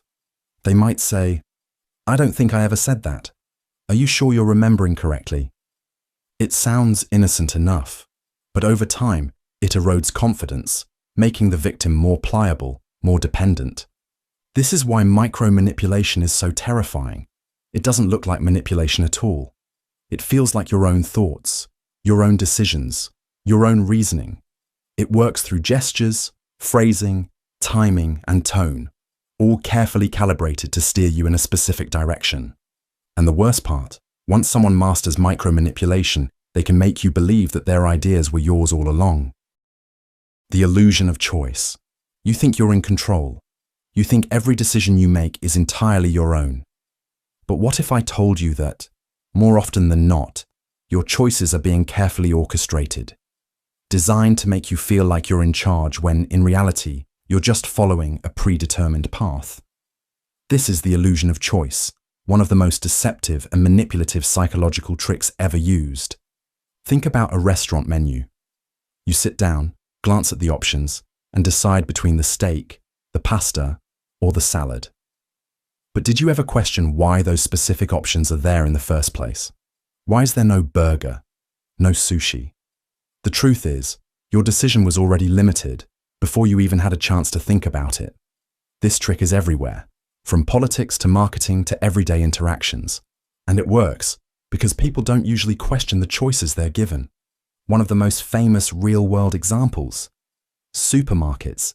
You walk in planning to grab a loaf of bread, and before you know it, you're walking out with 3 extra things you never planned on buying. How? Store layouts are deliberately designed to guide your movements, steering you toward impulse purchases while making you believe you're shopping freely. But the illusion of choice doesn't just exist in retail. It shapes our opinions, beliefs, and even our behaviors. Ever noticed how political debates always boil down to 2 opposing sides? You're told you must pick one or the other, when in reality, the framework of the argument was already set before you got involved. By limiting the choices, the person in control ensures that no matter which option you pick, the outcome still serves their agenda. Marketers use this trick constantly. A company might offer 3 pricing tiers for a product: one cheap, one expensive, and one just right in the middle. Most people choose the middle option, thinking they've made a rational decision. But that middle price point was strategically placed to push you toward it. You were never really choosing freely. You were being nudged in a specific direction. This concept is even more sinister when it's used in personal relationships. Ever had someone say, "You can either do this my way or we can end things"? That's not a real choice. That's control disguised as compromise. It forces you to accept a limited set of options, making you feel like you had agency when in reality, you were trapped from the start. The illusion of choice thrives on the assumption that having some options equals true freedom. But real freedom isn't just picking from a list. It's questioning who made the list in the first place. The scariest part? The best manipulators don't need to take away your choices. They just need to make you believe you had control all along. Exploiting the need for closure. Some questions never stop echoing in the back of your mind. Why did they leave? What really happened? What was the truth? That gnawing uncertainty, that feeling of unfinished business, it's not just a minor frustration. It's a powerful psychological force known as the need for closure. And when someone understands just how much you crave a definitive answer, they can use that against you in ways you'd never expect. The need for closure is a fundamental part of human cognition. Our brains hate loose ends. When something is unresolved, our minds work overtime trying to make sense of it. We fill in the gaps, we create explanations, we latch onto anything that gives us a sense of finality. And this is exactly where manipulation begins. Take relationships, for example. Have you ever heard of someone staying obsessed with an ex, not because they want them back, but because they never got a real explanation for why things ended? That's the power of an open psychological loop. When a breakup happens abruptly, without clear reasoning, it leaves a hole in the person's mind. They replay every interaction, searching for clues, obsessing over possible answers. And if the person who left them hanging ever returns, even with a weak or dishonest excuse, their brain grabs onto it just to satisfy that desperate need for closure. Manipulators know this. They disappear suddenly, only to return later with vague explanations, knowing their victims will be too relieved to question the lies. But this tactic isn't just used in personal relationships. It's weaponized on a much larger scale. Look at cults. One of the most effective ways cult leaders keep their followers under control is by dangling half-revealed secrets. They tell their followers that they're on the verge of learning something life-changing, but they just need to prove themselves first. That proof? It's endless. More loyalty, more obedience, more sacrifice. But the truth is, there is no great secret. Just a psychological trick to keep people trapped in an endless cycle of searching. Even in politics, The need for closure is one of the most powerful tools of mass persuasion. Political propaganda often thrives on ambiguity. A politician might claim, "There's something they're not telling you," or "The real story is out there if you look hard enough." They don't provide facts, just enough uncertainty to make people start filling in the blanks themselves. And here's the dark part. When people are forced to create their own explanations, they tend to believe them more strongly than actual facts. Marketers also use this trick every single day. Cliffhangers, vague advertisements, mysterious teasers, all designed to keep you hooked. Ever noticed how TV shows end with unresolved plotlines? Or how a brand hints at an exciting product reveal but gives no details? They do this because they know your mind won't let it go. You'll keep thinking about it, looking for clues, searching for answers, until you give in and buy whatever they're selling. But here's where it gets really unsettling. Our need for closure makes us accept any answer, even if it's false. Studies show that when people are desperate for resolution, they become far more susceptible to misinformation, conspiracy theories, and outright lies. It's easier to believe a convenient lie than to live with lingering uncertainty. This is why cult members cling to false teachings, why people fall for scams, and why entire populations can be led to believe completely fabricated narratives. And the worst part? The more we seek closure, the easier we are to manipulate. The more we demand answers, the more control we give to those willing to provide them.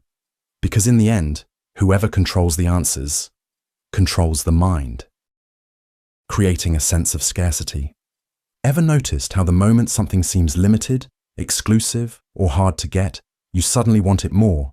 It doesn't matter whether it's a luxury car, a rare sneaker drop, or even someone's attention. Scarcity makes things irresistible. And here's the disturbing part. It's one of the most exploited psychological tricks in existence. Think about Black Friday. Every year, people trample over each other for discounted TVs and microwaves, not because they desperately need them, but because they've been told supplies are running out. Stores manufacture scarcity, creating the illusion of high demand. It doesn't matter if the same product is available next week. In that moment, people act impulsively, driven by fear of missing out. This trick hijacks your brain at the deepest level. When something is scarce, your survival instincts kick in. Thousands of years ago, scarcity meant life or death. If food, water, or shelter was limited, you fought for it. That instinct still lingers today, making you irrationally chase anything that seems rare, even if you don't need it. It's why luxury brands limit production. The fewer handbags, the more people crave them. It's why social media influencers post exclusive content behind paywalls. The illusion of scarcity makes it seem more valuable. And it's why dating apps make people obsessed over someone who isn't available. The less you can have them, the more you want them. But this psychological trick isn't just about selling products. It's been used to manipulate entire societies. Totalitarian regimes restrict information, making people desperate for what they can't access. Cult leaders use it to control followers, convincing them that only they have the truth, and the outside world offers nothing. And the most unsettling part? Scarcity makes people blind to logic. When you believe something is slipping away, you stop asking if you even want it in the first place. Bandwagon effect manipulation. It starts with a simple thought. Everyone else is doing it, so it must be right. That's the bandwagon effect in action. The psychological trick that exploits your deepest, most primitive fear, the fear of being left out. It's what makes people follow trends, believe in misinformation, and conform to ideas they've never even questioned. Think about the Salem witch trials. In the late 1600s, a few accusations of witchcraft spiraled into mass hysteria, leading to dozens of executions. Why? Because people saw their neighbors turning on each other, and instead of questioning the madness, they joined in. When the crowd moves in one direction, standing against it feels impossible. At its core, the bandwagon effect is simple. When enough people adopt a belief or behavior, others follow. not because they logically agree, but because they fear being left behind. It's why financial bubbles form. Think of the 2008 housing crisis. People kept investing in real estate, watching prices climb higher and higher. Everyone else was doing it, so it must have been safe, right? Until the bubble popped and the economy collapsed. It's why propaganda works. When a government wants to push an idea, they don't need to convince everyone. They just need enough people to believe it. Once the illusion of consensus is created, the rest follow.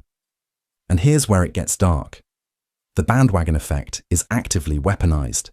Advertisers use it to manipulate consumer behavior, making people feel that if they don't buy a product, they're missing out. Social media algorithms exploit it, amplifying content that already has engagement. Because if thousands of people like a post, others are more likely to believe it, even if it's false.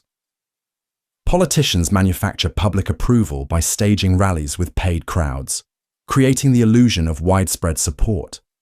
It bypasses critical thinking. People stop questioning whether something is right, logical, or even true. They just go along with it. The more people follow, the stronger the effect becomes, snowballing into mass conformity. And once you're on the bandwagon, you don't even realize it. You become convinced it was your choice all along. Lowballing. You walk into a car dealership excited to buy your first car. The salesperson greets you with a warm smile and says, "Good news! We have a special deal today. This car, fully loaded, for just $20,000. That's within your budget." You shake hands, feel the thrill of the purchase, and start picturing yourself behind the wheel.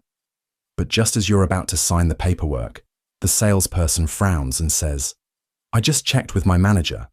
Unfortunately, I made a mistake. That price doesn't include some mandatory fees. It's actually $23,000. At this point, you're already mentally committed to the car. You've imagined owning it, maybe even bragged to friends about the deal you got.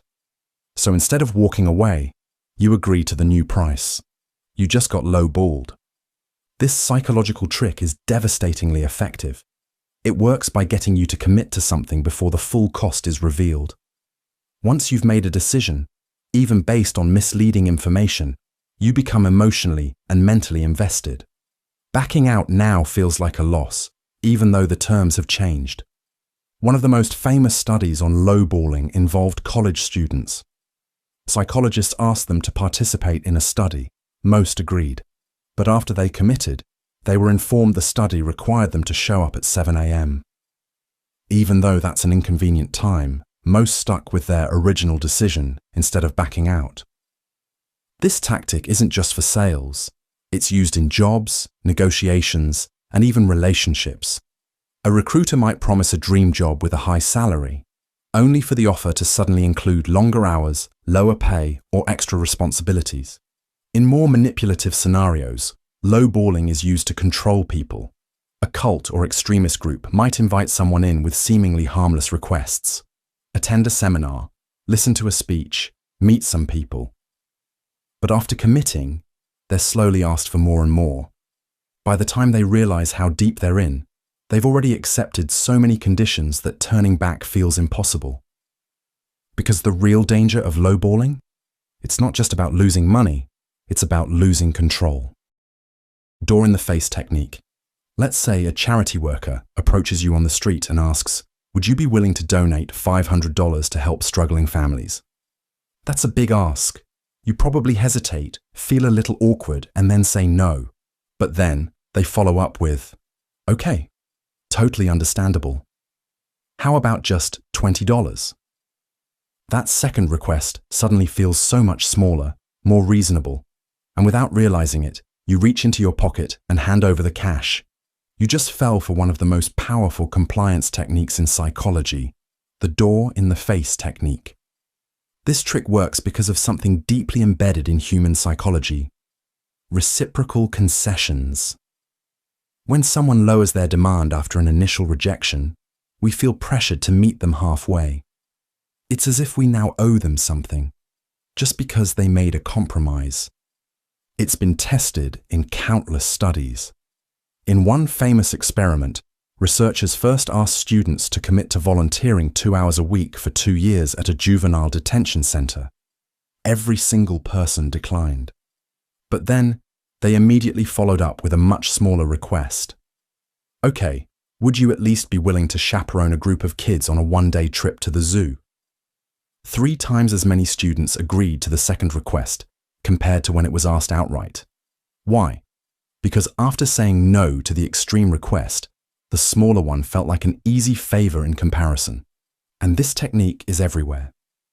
Think about negotiations. A salesperson might start with an outrageous price, only to generously bring it down to a number they wanted all along, making you feel like you scored a deal. It's also a favorite tactic in law enforcement and interrogation techniques. A detective might push a suspect with an extreme accusation, maybe even falsely implying a life-ruining punishment, only to then offer a much lesser charge if they confess. Faced with the horrifying first option, the second one feels like an escape. But in reality, it's a trap. On a darker scale, this is how manipulative people and organizations operate. Cults, high control groups, and even abusive relationships exploit this principle to break people down. First, they demand absolute obedience or extreme sacrifice, something impossible. But when they relent and ask for just a little loyalty, just a small compromise, it suddenly feels manageable. And just like that, you're in. Because the real trick isn't about getting what they ask for, it's about making you feel like saying yes was your idea. Foot in the door technique. Let's start with a simple question. Would you put a tiny sticker on your window to support a cause you believe in? Seems harmless, right? It's just a sticker. But what if, a few weeks later, the same organization asked you to put up a full-size sign in your front yard? Statistically, you're far more likely to say yes, simply because you said yes to the first, much smaller request. And just like that, you've fallen into one of the most insidious psychological traps. The foot in the door technique. This trick is terrifyingly effective because it doesn't feel like manipulation. It feels like your own decision. One of the most famous real-world examples, the 1974 Patty Hearst case. Patty, the heiress to a newspaper empire, was kidnapped by the Symbionese Liberation Army, a radical militant group. Initially, she was terrified, but her captors didn't force her to pledge loyalty overnight. They started small, forcing her to record a message condemning her family. Then she participated in minor activities. And before long, she was robbing banks alongside her captors, fully believing in their cause. How does this work? The trick exploits consistency bias, our deep psychological need to stay consistent with our past behavior. If we agree to a small request, we subconsciously align ourselves with that choice. When a bigger request follows, our brain justifies compliance by thinking, I already said yes once, so this must be the right thing to do. Advertisers use this constantly. Ever wondered why free trials exist? Once you've used a service for a few weeks, you feel committed. The thought of cancelling, even if you don't really need it, feels like going back on your own decision. It's also a weapon in high-pressure sales. First, they convince you to just take a test drive. Then, just sit down and talk numbers. Before you know it, you're signing papers, trapped by the momentum of your own compliance. And in darker cases, this is how cults and extremist groups recruit. They don't ask for absolute loyalty up front. Instead, they start with something small. Attend a meeting, sign a petition, donate a small amount. The deeper you go, the harder it becomes to say no. Because once you take that first step, you're already walking down the path they chose for you. Think about this the next time someone asks for a small favor. The request itself might not be the real trap. It's what comes after that you should be worried about.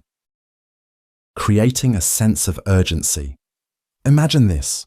You're scrolling through an online store when you see the perfect item, but then a bold red timer appears beneath it. Only 2 left in stock. Sale ends in 3 minutes. Your heart rate spikes. You don't have time to think. If you hesitate, you might lose it forever. So, you buy it. And just like that, you've been played. This is the power of urgency manipulation, one of the most effective ways to control human behavior. It bypasses rational thinking and forces people to act on impulse. The worst part, you probably won't even realize you've been manipulated. A perfect real-world example. The 1938 War of the Worlds radio broadcast. When Orson Welles performed a fictional alien invasion as a news-style broadcast, thousands of people panicked. Why? Because it felt immediate. They didn't have time to think critically. Reports of alien attacks spread before anyone even questioned if it was real. That's what urgency does. It hijacks your brain and forces immediate action. So how does this psychological trick work? It plays on loss aversion, a bias where people fear losing something more than they desire gaining it. The idea that an opportunity is slipping away triggers anxiety, which clouds judgment. Marketers use it constantly. Limited time offer, flash sale, only a few left in stock. These phrases aren't just information, they're psychological weapons. Suddenly, buying isn't a choice, it's a race. And the moment you feel rushed, you've already lost. But it gets even darker. Cults, scammers, and con artists rely on urgency to trap victims before they can think clearly. Pyramid schemes, for example, push recruits into making fast financial commitments. Act now, or you'll miss your chance to be rich. The pressure forces decisions without scrutiny. By the time the person realizes, they're already in too deep. Even politicians and media outlets weaponize urgency. Fear-mongering headlines, emergency press conferences, breaking news alerts, all designed to provoke immediate emotional reactions. When people are afraid, they don't stop to verify facts. That's when misinformation spreads the fastest. Think about how wars start, how stock markets crash, how riots explode overnight. It's almost always a manufactured sense of urgency. When emotions take control, rational thought shuts down. And that's the moment people become the easiest to manipulate. The most disturbing part, urgency feels natural. It feels like you're making the right decision when, in reality, someone else has already made it for you. So the next time you see a countdown timer, an urgent warning, or someone pushing you to act immediately, pause. Because the moment you feel rushed, you might already be under someone else's control. Suggestive language and hypnosis. Have you ever been in a conversation where someone subtly led you to a decision, one you thought was entirely your own? Maybe you walked into a store, and before you knew it, you were convinced to buy something you didn't even need. You probably thought it was your own choice, but what if it wasn't? What if a few carefully chosen words could bypass your critical thinking and plant a decision in your mind before you even realize it? That's the power of suggestive language and hypnosis. A method so subtle, yet so effective, that it has been used to influence everything from courtroom testimonies to political speeches. It's not about swinging pocket watches or making people cluck like chickens. It's about shaping perception without resistance. Take the infamous 1970s case of the Lost in the Mall experiment.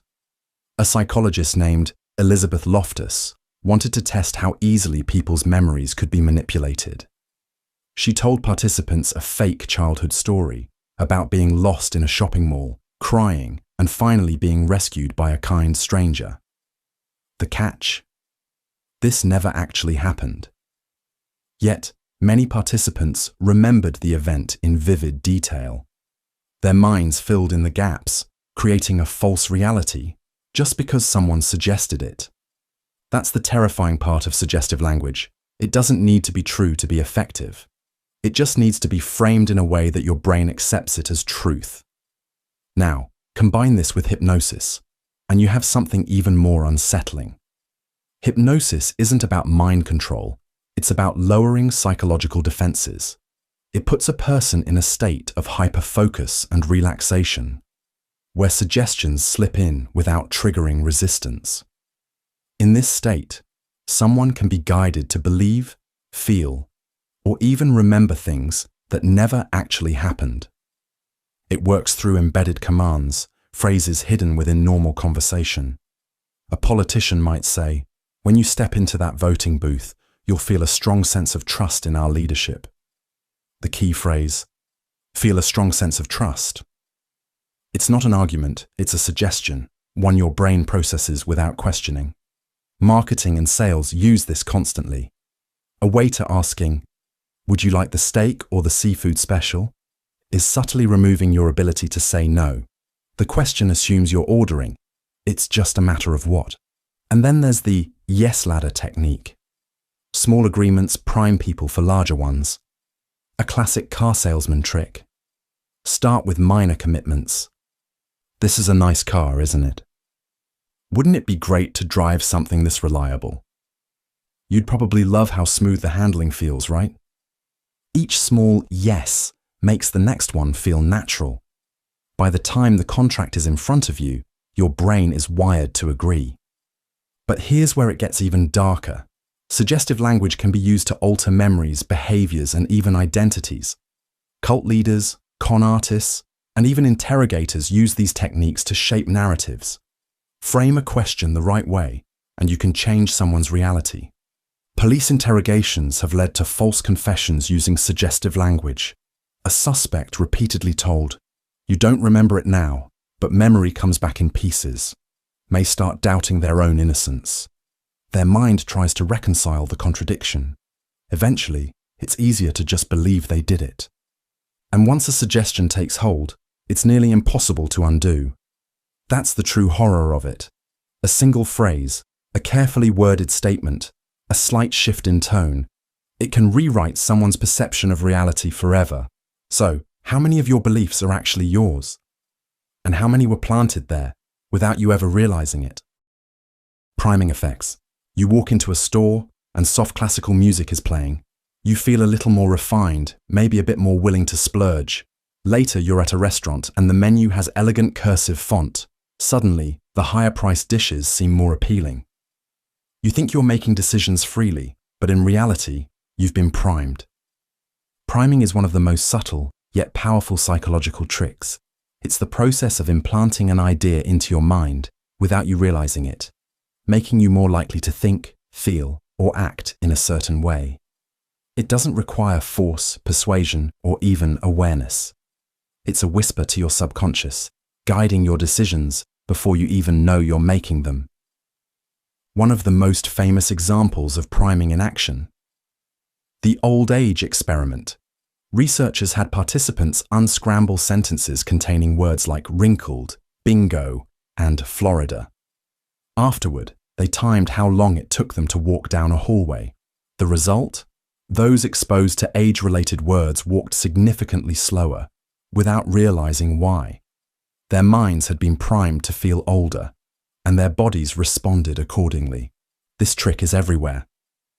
Supermarkets place fresh flowers near the entrance to make you associate the store with freshness and quality. Political ads repeat the same phrases over and over until they become familiar, and therefore more believable. Job interviewers are influenced by words they saw earlier in the day. If they read about failure, they might judge a candidate more harshly. Priming works because the brain loves patterns. It's constantly looking for connections, even when none exist. If you hear the word yellow, you'll recognize banana faster than if you heard an unrelated word. If you see a brand logo frequently enough, you start to feel like you trust it, even if you've never bought their product. But here's where it gets darker. Priming isn't just about nudging choices. It can be used to control narratives and perceptions.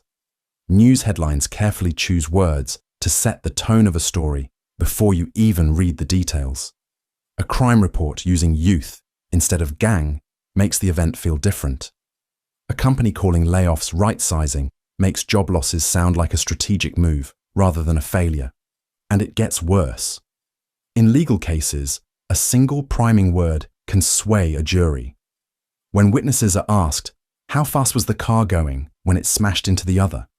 they estimate higher speeds than if asked, "How fast was it going when it bumped into the other?" One word, smashed, was enough to distort their memory. Social media feeds priming effects constantly. Every like, every suggested post, every trending topic, it's all shaping how you think before you even form your own opinion. Even a simple change in font or color can influence emotions. Studies show that people primed with the color red tend to perform worse on tests, likely because red is unconsciously linked to danger and correction. The most dangerous part: once primed, you rarely question it. If you're primed to see someone as untrustworthy, you'll interpret everything they do through that lens. If you're primed to expect a bad experience, you'll find reasons to confirm it. Priming doesn't just influence one moment, it reshapes how you filter reality. So ask yourself, how many of your thoughts are truly yours? And more importantly, how many of them were planted before you even realized it? Subliminal messaging. You think you're in control of your thoughts, your choices, your beliefs. But what if I told you that right now, as you listen to this, there are messages being planted in your mind? Messages you'll never consciously register, but will still influence your decisions? Subliminal messaging isn't science fiction. It's real, it's powerful, and it's been used for decades to manipulate people without them ever realizing it. The most infamous example? The 1957 Coca-Cola experiment. A market researcher named James Vickery claimed he had flashed the words "drink Coca-Cola" and "eat popcorn" on a movie screen for just a fraction of a second, too fast for conscious awareness, but just enough for the subconscious to absorb it. He later reported that concession sales skyrocketed. The world panicked. People feared they were being hypnotized into buying things against their will. While Vickery later admitted to falsifying the results, the concept itself wasn't a lie. In fact, advertising agencies, political campaigns, and even intelligence agencies have since experimented with subliminal techniques because they work. At its core, subliminal messaging is about bypassing critical thinking. The conscious mind filters information, but the subconscious mind absorbs everything. When an image, phrase, or idea is subtly repeated, it embeds itself into your mind without resistance. Later, when you're making a decision, you'll feel a strange, unexplained pull toward a certain choice because it has been implanted in your thoughts. One way this is used: hidden imagery in advertisements. Fast food brands have been caught placing visual triggers, suggestive shapes, familiar symbols, even hidden words, to make their food look more appealing. Political campaigns use color psychology and background music to create emotions that subtly sway opinions. Even social media algorithms play a role, nudging people towards certain viewpoints by subtly reinforcing what they want you to see. But it gets worse. Subliminal messaging isn't just visual, it's auditory too. Certain sounds, embedded at barely perceptible levels in music or commercials, can trigger specific emotional responses. Some studies suggest that low-frequency sounds can induce unease, while higher frequencies can create a sense of urgency or excitement. Have you ever walked into a store and suddenly felt compelled to shop longer? That could be carefully designed background music manipulating your brain into staying, browsing, and buying. And then there's priming. You see something subtle, an image, a phrase, a color, without realizing its impact. Later, when you encounter a related situation, your brain fills in the gaps and nudges you toward the outcome it's been preconditioned to expect. Casinos do this all the time. Bright flashing lights, the constant sound of slot machines winning, no clocks, no windows. It's all engineered to make you lose track of time and keep spending. Perhaps the darkest part of subliminal messaging is how seamlessly it integrates into everyday life. News outlets use subtle word choices to shape narratives. Social media platforms carefully curate your feed to reinforce your beliefs. Even in relationships, people can use subliminal reinforcement to manipulate their partners, gradually altering their perception of reality. So, the question is, how much of your thinking is actually yours? How many choices have you made that were subtly engineered without you even realizing it? The most unsettling part about subliminal messaging isn't that it exists. It's that you may never truly know when it's working on you. Neurolinguistic programming. Ever had a conversation where someone seemed to be guiding your thoughts without you even realizing it? where, before you knew it, you were agreeing, nodding along, and feeling strangely compelled to trust their perspective. That wasn't an accident. That was a technique, Neurolinguistic programming, or NLP, a set of psychological tricks so subtle, so effective, that entire industries have been built on them. At its core, NLP is about influencing people's thoughts, emotions, and behaviors through language and subconscious cues. It works by detecting patterns in speech, body language, and mental associations, then subtly steering them toward a desired conclusion. Used ethically, it's marketed as a way to improve communication, confidence, and persuasion. Used maliciously, it can be a tool for manipulation, deception, and even control. One of the most well-known examples: the embedded command, a hypnotic technique where a request is disguised within a casual sentence. Instead of directly telling someone, "You should trust me," an NLP practitioner might say, "You might not even realize it yet, but you're starting to trust what I'm saying." The suggestion is planted. The mind processes it without resistance. Another tactic: mirroring. When someone subtly mimics your posture, speech patterns, and energy level, your brain interprets it as familiarity. You instinctively trust them without even knowing why. Cult leaders use it to build deep rapport. High-pressure salespeople use it to lower your defenses. It's why you sometimes feel connected to someone you've only just met. But the most chilling NLP trick is anchoring, associating an emotion with a specific word, gesture, or stimulus. If a manipulator repeatedly makes you feel safe whenever they use a certain phrase, your brain links that feeling to them. Later, even when they're being deceptive, that same phrase triggers trust. The real danger of NLP isn't just that it works, it's that you won't even know it's happening. Pacing and leading. You ever meet someone who just gets you? Someone who seems to be on your wavelength, saying the right things, making you feel like they understand you better than most. You trust them, maybe even follow their advice because, well, it feels natural. But what if that was engineered? What if they weren't just understanding you, but leading you, without you even realizing it? This is called pacing and leading, a psychological technique used in persuasion, manipulation, and even mind control. It works by first matching the person's thoughts, emotions, or behaviors, pacing them, before subtly shifting them toward a desired outcome. Done correctly, it makes people agree, comply, or follow without resistance. Ever noticed how cult leaders, con artists, or even politicians start by mirroring the frustrations of their audience? I know how you feel. You're tired. You've been ignored. You've been mistreated. That's pacing, acknowledging and aligning with the target's current reality.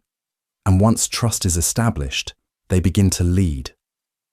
And that's why you need to listen to me. I have the solution. Follow me. It's used in everyday life too. Salespeople pace by repeating your concerns before guiding you toward a purchase. Interrogators gain compliance by mirroring body language, speech, and emotional state before steering responses. Even in relationships, someone might first agree with your feelings, making you feel safe, before shaping your choices. And here's what makes it dangerous. It feels natural. The manipulation isn't forced, it's welcomed. You think you're making decisions, but in reality, your choices have been pre-scripted, introduced so smoothly that by the time you realize what's happening, you're already 2 steps ahead on a path you never chose. Exploiting mirror neurons. You yawn when someone else yawns. You laugh when a room erupts in laughter. Your brain isn't just observing, it's mirroring. And while this instinct fuels human connection, it can also be turned against you in ways you'd never suspect. At the core of this manipulation are mirror neurons, specialized brain cells that fire not just when you act, but when you see someone else acting. These neurons are why you flinch when someone gets hurt, or instinctively smile when someone smiles at you. They're the foundation of empathy, bonding, and social influence. But like any powerful tool, they can be weaponized. One of the most infamous examples, the rise of Adolf Hitler, Hitler didn't just give speeches, he mirrored the emotions of his audience. He reflected their fears, frustrations, and hopes back at them. His speeches weren't just words, they were emotional feedback loops amplified by the crowd's response. He didn't persuade with logic, he made people feel. And once emotion takes over, critical thinking shuts down. But mirroring doesn't need a massive crowd to work. Salespeople, politicians, cult leaders, and con artists use it constantly. A manipulator will subtly copy your posture, tone, and gestures to make you feel at ease. Your brain registers the similarity and assumes, this person is like me. I can trust them.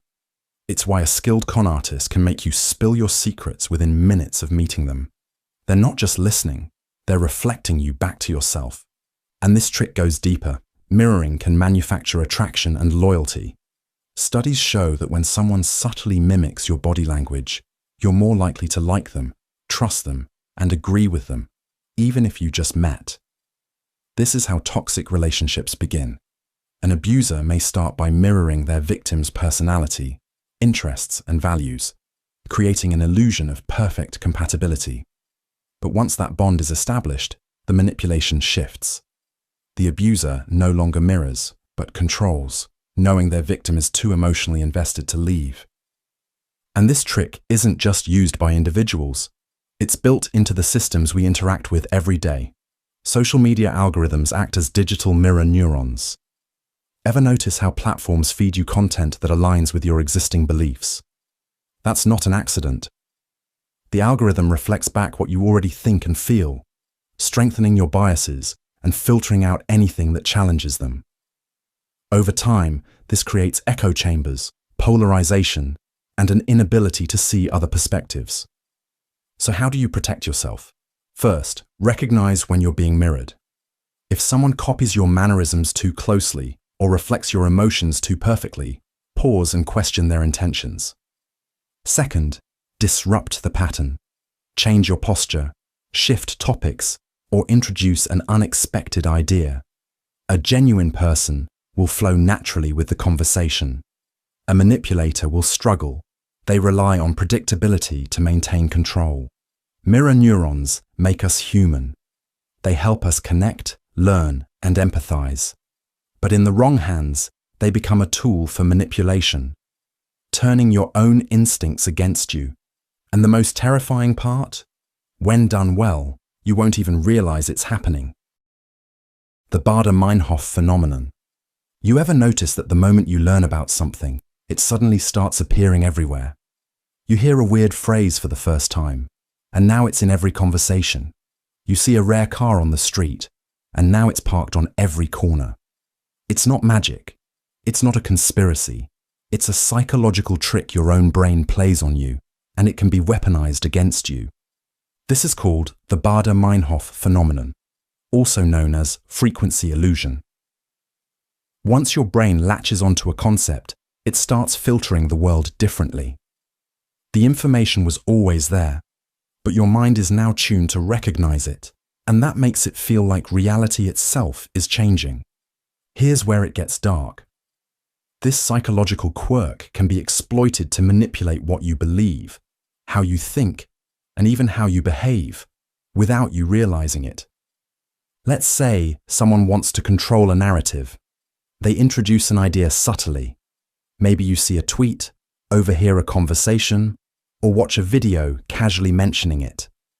At first, it means nothing, but then you start noticing it everywhere. It's in news headlines, social media feeds, casual discussions, and suddenly, it feels like a universal truth. But it's not. It's just your brain being hacked. Marketers use this to sell products. A brand makes sure you randomly encounter their name multiple times a day, making it feel more popular than it actually is. Politicians use it to push ideologies. One repeated phrase, one carefully planted idea, and suddenly it feels like the whole world believes it. Cult leaders, they plant a concept in your mind, reinforce it subtly, and soon it's impossible to ignore. The Baader-Meinhof phenomenon makes it alarmingly easy to distort reality. And the worst part? It doesn't even feel like manipulation. It feels natural. Your brain convinces you that you discovered this pattern on your own, that the world is confirming it for you. That's what makes it so dangerous. So the next time something suddenly seems to be everywhere, pause. Ask yourself, is this really happening? Or is someone, somewhere, making sure I see it? Confirmation bias reinforcement. Imagine two people watching the same news story. One believes the government is corrupt, the other thinks it's doing a great job. They both walk away from the broadcast feeling more convinced than ever that they're right. How? Because they only paid attention to the parts that supported what they already believed. That's confirmation bias, the brain's built-in filter that makes us see only what we want to see, while ignoring everything else. And here's the dark part. Once someone understands how this works, they can use it to trap you inside your own beliefs. One of the most infamous examples, cults. They don't try to convince new recruits that everything they say is true. Instead, they just subtly reinforce ideas that recruits already suspect. If someone is disillusioned with society, the cult doesn't argue with them. It amplifies that frustration, feeding them only the information that makes them angrier at the outside world.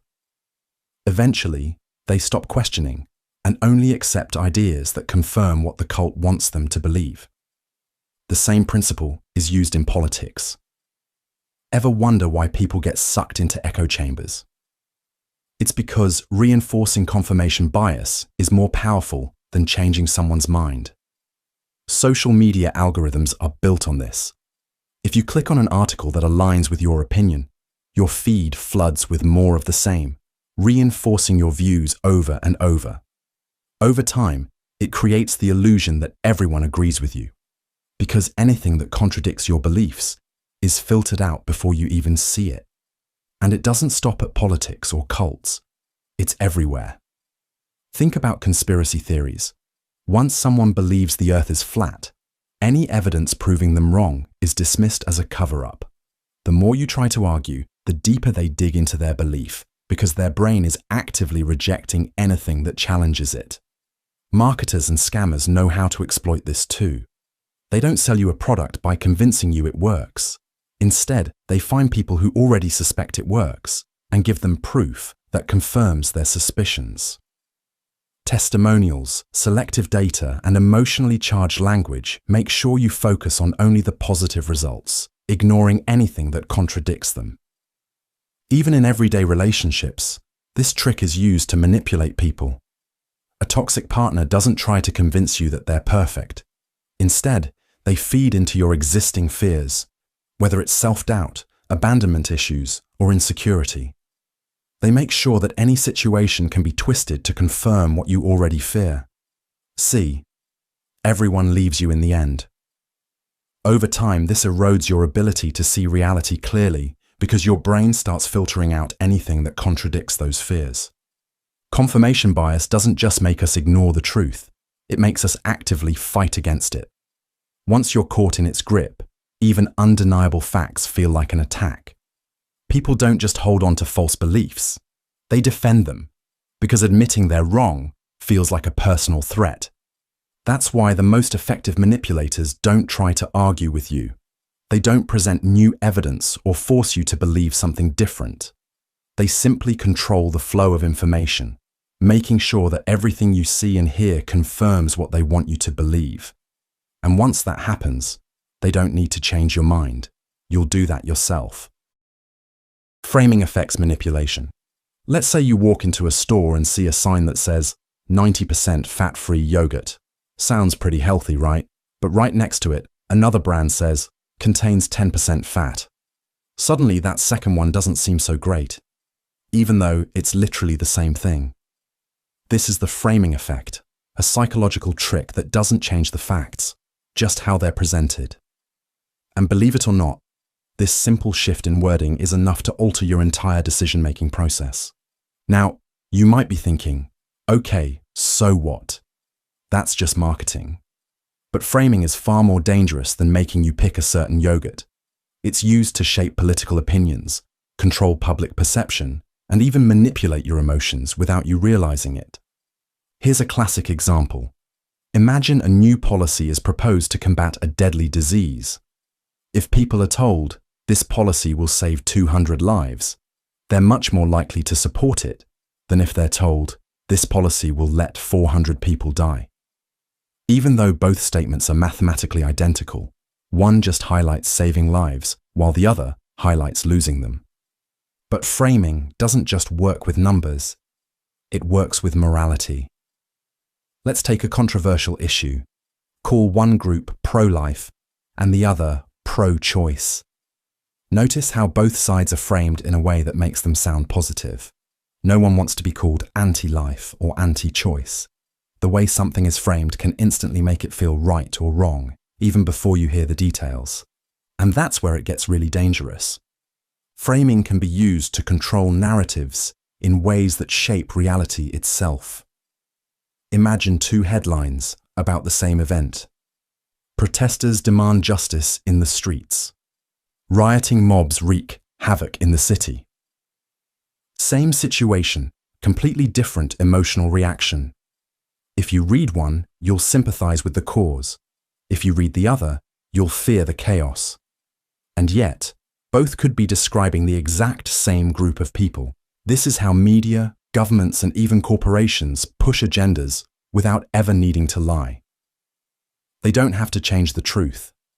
They just have to present it in a way that makes you feel a certain way. Once they control the frame, they control your reaction. And it gets even darker in personal relationships. Ever had someone apologize by saying, "I'm sorry you feel that way," instead of, "I'm sorry for what I did"? That's framing.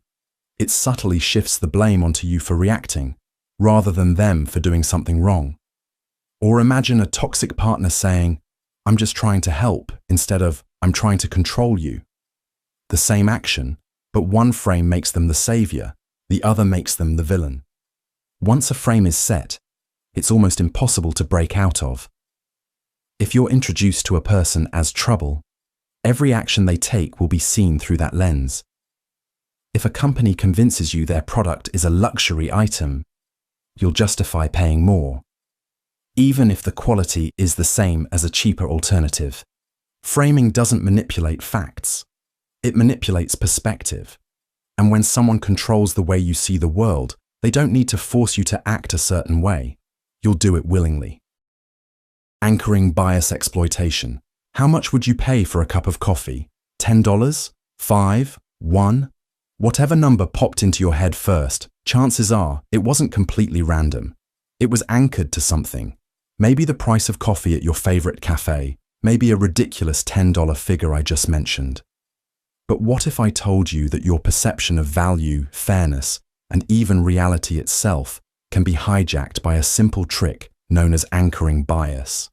And the worst part, you'd never even notice it happening. Let's look at a classic example.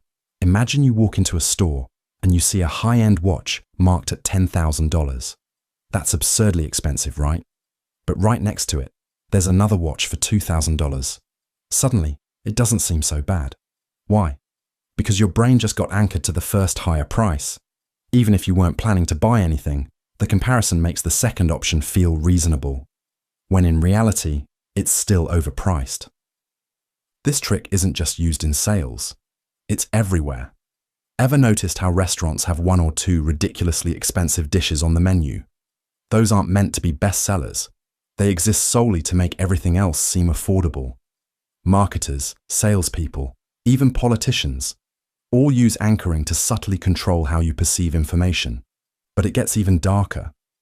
Anchoring isn't just about money. It can manipulate beliefs, emotions, and decisions. Imagine you're negotiating for a job salary.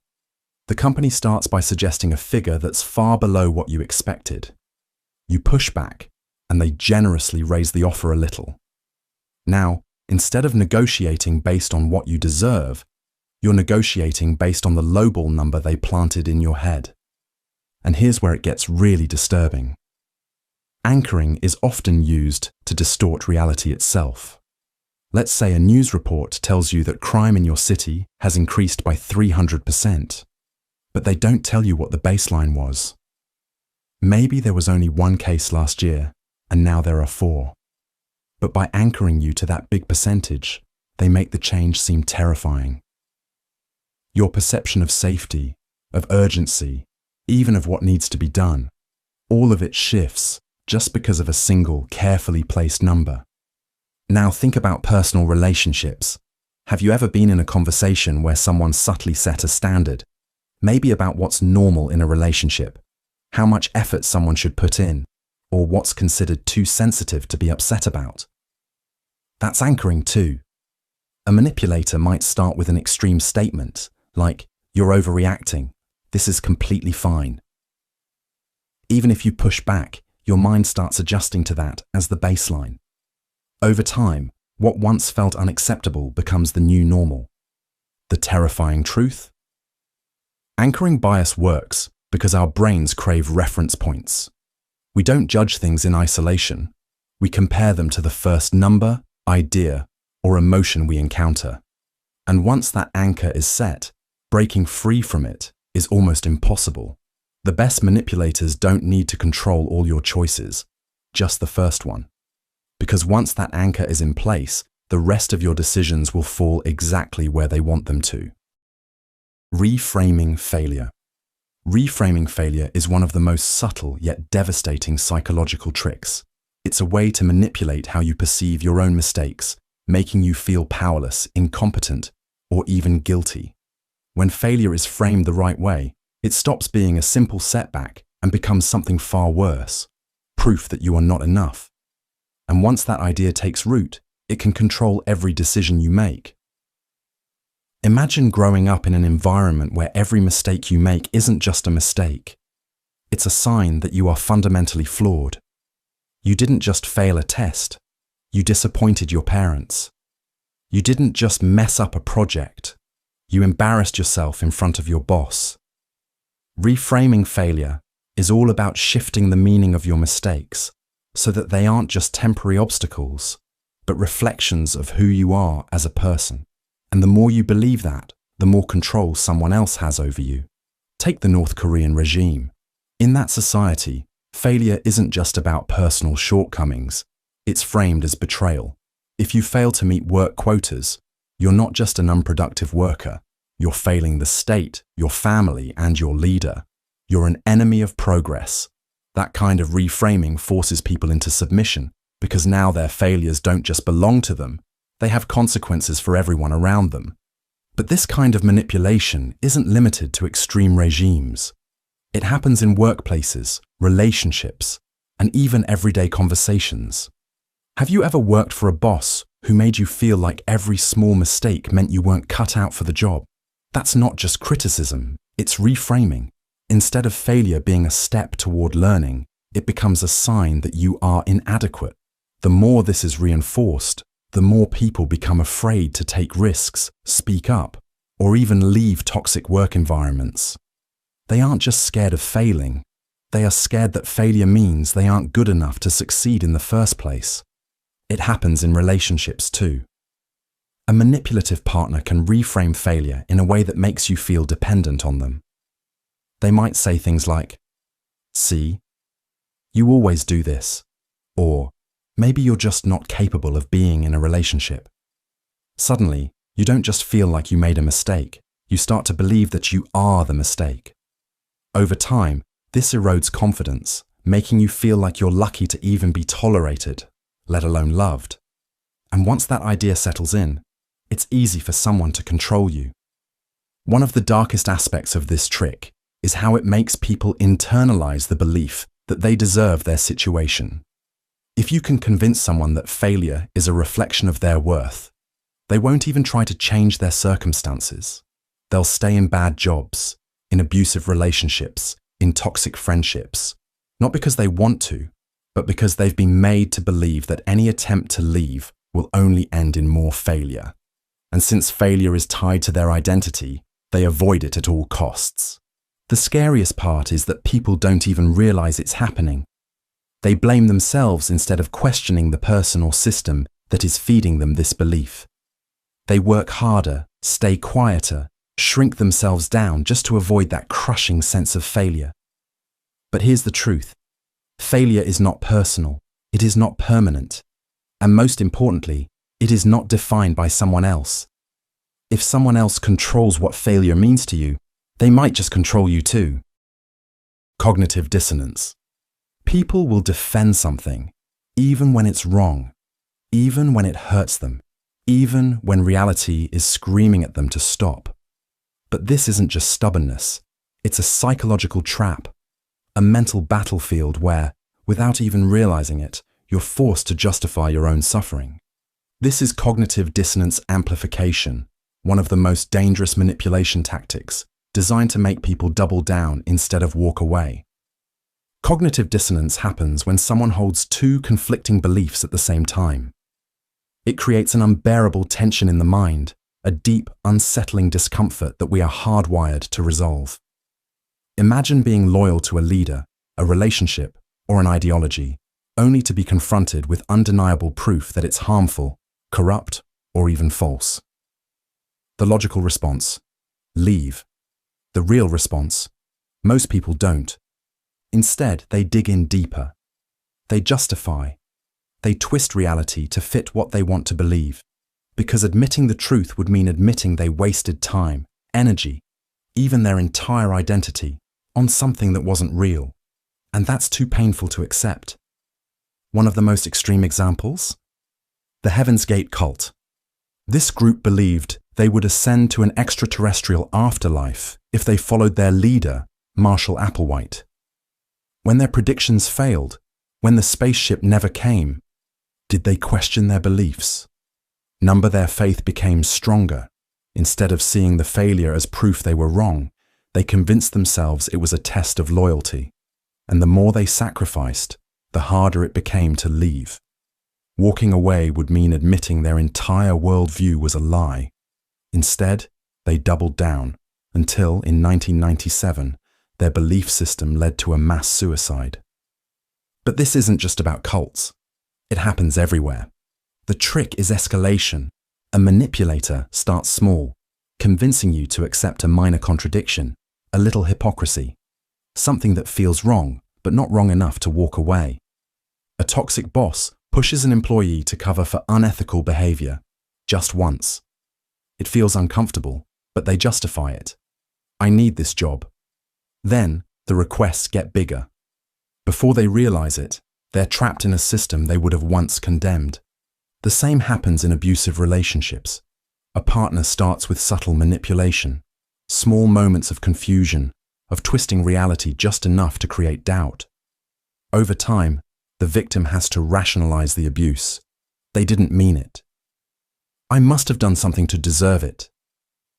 Each justification locks them in deeper, because if they admit the truth, they'd have to face the fact that they stayed. And it's not just individuals who fall for this trick.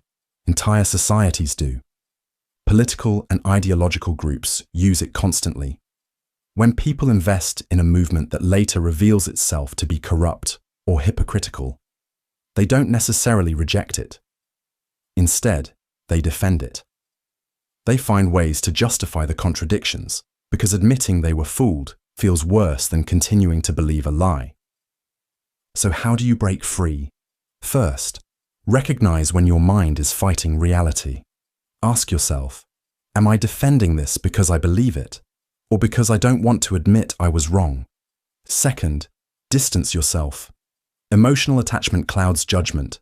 Step back and examine the facts without the weight of your own investment. Cognitive dissonance is a natural part of the human mind, but when amplified by manipulators, it can turn even the most rational person into a prisoner of their own thoughts. The scariest part? The more you fight to convince yourself you're right, the deeper you fall into the trap. The only way out? Stop fighting. Start questioning. The Pygmalion effect. Imagine a teacher walks into a classroom and secretly believes that half the students are geniuses and the other half are average. No one tells the students anything. No special treatment is given. Yet, by the end of the year, the genius students perform dramatically better than the others. Why? Because expectations alone shape their reality. This is the Pygmalion effect, and when used strategically, it can mold people like clay, without them even realizing it. The name comes from the Greek myth of Pygmalion, a sculptor who fell in love with a statue he created, which then came to life. In psychology, it refers to how beliefs influence behavior. When someone expects greatness from you, you unconsciously rise to meet it. But the reverse is also true. Low expectations create failure before it even begins. A famous real-world example? The Rosenthal and Jacobson experiment in the 1960s. Researchers told teachers that certain students, randomly chosen, were intellectual bloomers, expected to excel. The teachers unknowingly treated these students differently, offering them more encouragement, patience, and subtle signals of belief. By the end of the year, those students actually became smarter, scoring significantly higher on IQ tests. Now think about how dangerous this becomes when manipulated. A controlling boss subtly implies you're incompetent, making you second-guess your abilities until you actually start underperforming. A toxic partner keeps telling you you're lucky to have them, eroding your self-worth so you never consider leaving. Even entire social groups can be influenced. If people are constantly told they're inferior, they may start to believe it and act accordingly. The Pygmalion effect isn't just about belief. It's about how expectations shape destinies. And the most terrifying part? It happens so gradually, you never realize it's controlling you, until it's too late. The Zeigarnik effect. You ever notice how an unfinished task lingers in your mind like an itch you can't scratch? A song that cuts off before the final chorus. A movie that stops just before the climax. It's unbearable. Your brain refuses to let it go. That's the Zeigarnik effect, and it's one of the most sinister psychological tricks ever discovered. Now, imagine if someone weaponized that feeling. If they deliberately left things unresolved just to keep you hooked, anxious, and desperate for closure. This isn't just a psychological quirk. It's a tool of manipulation used everywhere from marketing to mind control. The effect is named after Bluma Zeigarnik, a Soviet psychologist who discovered something strange while observing waiters in a cafe. They could remember every detail of unpaid orders, but immediately forgot them once the bill was settled. In other words, the brain prioritizes unfinished business. Loose ends demand attention. Advertisers exploit this mercilessly. Think about cliffhangers in TV shows. Why does every episode end right when things get interesting? Because the brain hates incompleteness. It fixates on what's left unfinished, making you obsessively crave resolution. That's why people binge watch entire seasons. It's not just entertainment, it's a psychological trap. But the real darkness lies in how the Zeigarnik effect is used to control people. Cult leaders, manipulative partners, and even interrogators intentionally withhold closure to keep their victims mentally trapped. A toxic boss who keeps dangling a promotion just out of reach. A narcissist who disappears mid-conversation, leaving you desperate for an answer. A political figure who stirs fear, but never provides real solutions. They all rely on the same tactic. Leave the brain hanging, and it will chase the answer indefinitely. And the worst part? Most people never realize it's happening. Loss aversion. They put two choices in front of you. Option A, you gain $100. Option B, you lose $100. Which one feels stronger? If you're like most people, the pain of losing that money hits twice as hard as the joy of gaining it. This is loss aversion, a psychological trick that makes you fear losing far more than you desire winning. And this fear, it controls more of your decisions than you realize. Think about casinos. They know this effect inside out. When you start winning, they flood you with flashing lights and celebratory sounds, conditioning your brain to crave more. But when you lose, they don't make a big deal out of it. No alarms, no dramatic music, just silence. Why? Because they know you're already in psychological pain. And here's the kicker. People who lose money don't just walk away. They chase their losses. They keep gambling, desperate to avoid feeling that loss permanently. Loss aversion isn't just about gambling. It shapes everything from marketing to relationships. Ever wondered why companies offer limited time deals? Why e-commerce sites tell you only 2 left in stock. It's because your brain panics at the idea of losing an opportunity. You might not even need the product, but the moment you think it's about to slip through your fingers, you suddenly need to have it. Now take this further. In toxic relationships, manipulators weaponize loss aversion to keep people trapped. They create fear, not of what they give, but of what they could take away. They make you believe that without them, you'd be alone, unloved, or worse. This is why people stay in situations that harm them. It's not because they're happy. It's because the idea of losing what they have, no matter how bad, feels more terrifying than walking away. And if you think you're immune, think again. Every day, politicians, advertisers, and even social media exploit this exact principle. Act now, or miss out forever. Your rights are being taken away. Everyone else is ahead of you. The world isn't just feeding you choices, it's making sure you fear the wrong ones. So the question is, how many of your decisions were truly yours, and how many were just a desperate attempt to avoid losing? The power of playing dumb. There's a saying, never underestimate the power of a fool. But what if the fool isn't really a fool at all? What if playing dumb is a carefully crafted manipulation tool, a way to control situations, lower people's defenses, and gain the upper hand without them ever realizing it? The power of playing dumb is one of the most underestimated psychological tricks, yet it's been used for centuries by politicians, criminals, and even everyday manipulators. One of the most well-known examples of this trick in action is the legendary detective Columbo. He was famous for his disheveled appearance, slow speech, and almost clueless demeanor.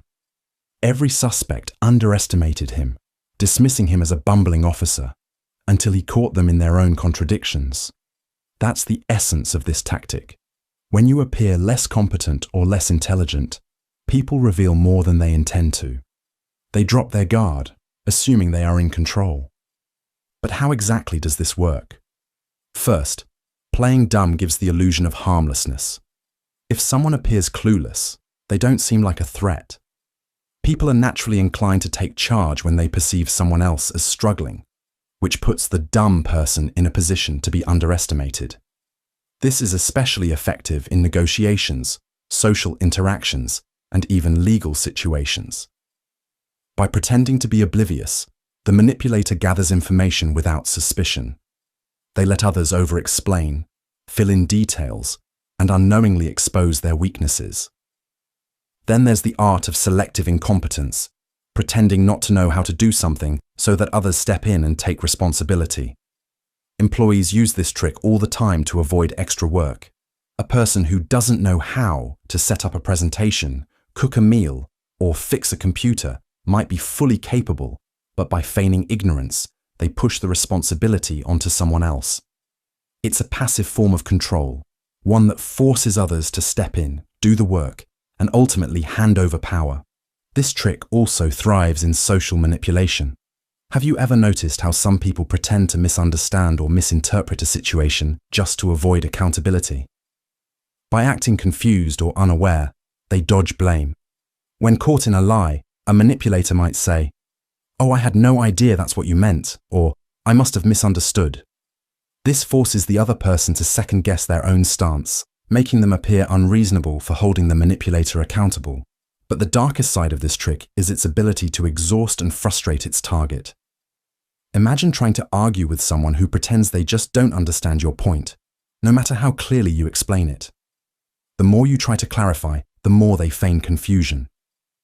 Eventually, you give up, frustrated, exhausted, and sometimes even doubting yourself. This is psychological warfare in its simplest form. It creates a mental loop where the victim becomes increasingly anxious, struggling to make sense of something that isn't actually rooted in confusion, but in deception. In politics, this tactic is often used to deflect responsibility. Leaders may feign ignorance about scandals or mistakes, claiming, "I was never informed," or "I don't recall that happening." It buys them time, shifts blame, and creates uncertainty about the truth. When done skillfully, it allows them to escape scrutiny while their opponents waste energy trying to prove, what should have been obvious. At its core, the power of playing dumb is about control. It exploits trust, lowers defenses, and manipulates people into revealing too much or taking on burdens they shouldn't. It's a reminder that not every fool is foolish. Sometimes the person pretending to be lost is the one leading you exactly where they want you to go. The halo effect. First impressions are powerful, but what if I told you they don't just shape how we feel about someone? They distort everything we see. That's the halo effect, a psychological trick so subtle yet so manipulative that it can make someone appear smarter, kinder, or even more trustworthy than they actually are, simply because of one positive trait. And once that halo is in place, it's nearly impossible to break free from its influence. Imagine you're in a courtroom, watching two different defendants on trial for the same crime. One is well-dressed, well-spoken, and carries themselves with confidence. The other looks disheveled, nervous, and avoids eye contact. Without knowing any details of the case, who seems more guilty to you? Studies show that attractive, confident individuals are more likely to be perceived as innocent, while those who appear nervous or less polished are assumed to be guilty, even if the evidence says otherwise. That's the halo effect in action. This trick works because the human brain is wired to take shortcuts. Instead of evaluating every aspect of a person, we latch onto one striking trait, like attractiveness, charm, or intelligence, and use it to assume everything else about them. If someone is physically attractive, we subconsciously believe they must also be kind, competent, and trustworthy. If someone speaks with confidence, we assume they must be knowledgeable. And if someone is in a position of power, we naturally believe they deserve to be there. It's why politicians can win elections based on charisma rather than policy. It's why serial manipulators get away with their lies. And it's why leaders who appear strong and authoritative are often blindly followed, even when their actions are questionable. The halo effect isn't just about perception. It actively shapes reality. Think about media coverage. Celebrities who are admired for their talent often get the benefit of the doubt when scandals emerge, while someone already viewed negatively is instantly condemned. It's not logic, it's the halo effect distorting judgment. Marketers exploit this trick to perfection. Ever wondered why luxury brands hire attractive, well-dressed models to promote their products? It's not just about selling clothes or watches. They know that if you associate their brand with beauty and status, you'll subconsciously assume the product itself is superior. You're not buying just a car, a perfume, or a suit. You're buying the illusion of prestige that surrounds it. But the darker side of the halo effect is its ability to shield dangerous individuals from scrutiny. Charismatic leaders can hide corruption behind their charm. Manipulative partners can make people ignore red flags simply because they seem caring at first. Even history's worst figures often had an aura of leadership that blinded people to their true nature, until it was too late. The halo effect is one of the most insidious psychological tricks because it doesn't just fool people. It makes them confident in their false judgments. And once someone believes in an illusion, they'll defend it. Even when evidence contradicts their perception, they'll rationalize it away. He's a good guy. He wouldn't do that. She's so charming. She must be telling the truth. Breaking free from the halo effect means questioning first impressions. It means looking past charm, status, and appearances and asking, what am I not seeing? Because sometimes the people who seem the brightest are simply casting the longest shadows. Time constraints. Imagine you're in a high-end watch store, admiring an expensive timepiece. The salesperson leans in and whispers, "This is the last one in stock, and I can only hold this price for the next 5 minutes." Your heart races. The pressure builds. You weren't planning to buy anything today, but suddenly, waiting feels like losing. This is time constraint as a pressure tactic, and it's one of the most effective ways to make people act against their better judgment. When faced with a ticking clock, rational thinking is the first thing to collapse. The brain processes scarcity as a threat, a fear of missing out, of losing an opportunity that might never come again. In response, the body releases cortisol, spiking stress levels and making quick decisions feel like the only option. Marketers, con artists, and even cult leaders know this well. By artificially limiting time, they create a sense of urgency so intense that people feel forced to act before thinking. This trick works because of something called decision fatigue. When a person feels rushed, they don't have the luxury of weighing pros and cons. Instead, they rely on instinct. They default to the easiest, safest feeling choice, which is usually what the manipulator wanted all along. That's why limited time offers work so well in sales. It's why car dealerships claim a deal will expire by the end of the day, even though the same exclusive offer is still there the next week. But this tactic goes beyond sales. It's been used to control people on a massive scale. In high-pressure negotiations, leaders will impose last-minute deadlines, forcing their opponents to make rushed agreements. Cults and extremist groups use time constraints to trap recruits. Decide today, or this opportunity disappears forever. Even military interrogators have exploited time pressure, bombarding detainees with rapid questions, forcing them to respond before they can think critically. One of the most disturbing applications of this tactic is in scam culture.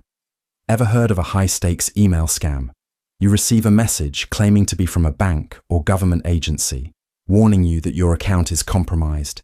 You have 10 minutes to respond or your funds will be frozen. Rationally, you'd verify the claim. But the clock is ticking. The fear takes over. And before you know it, you've handed over sensitive information. But here's the darkest part. The illusion of urgency creates compliance. People who normally resist manipulation become highly suggestible under pressure.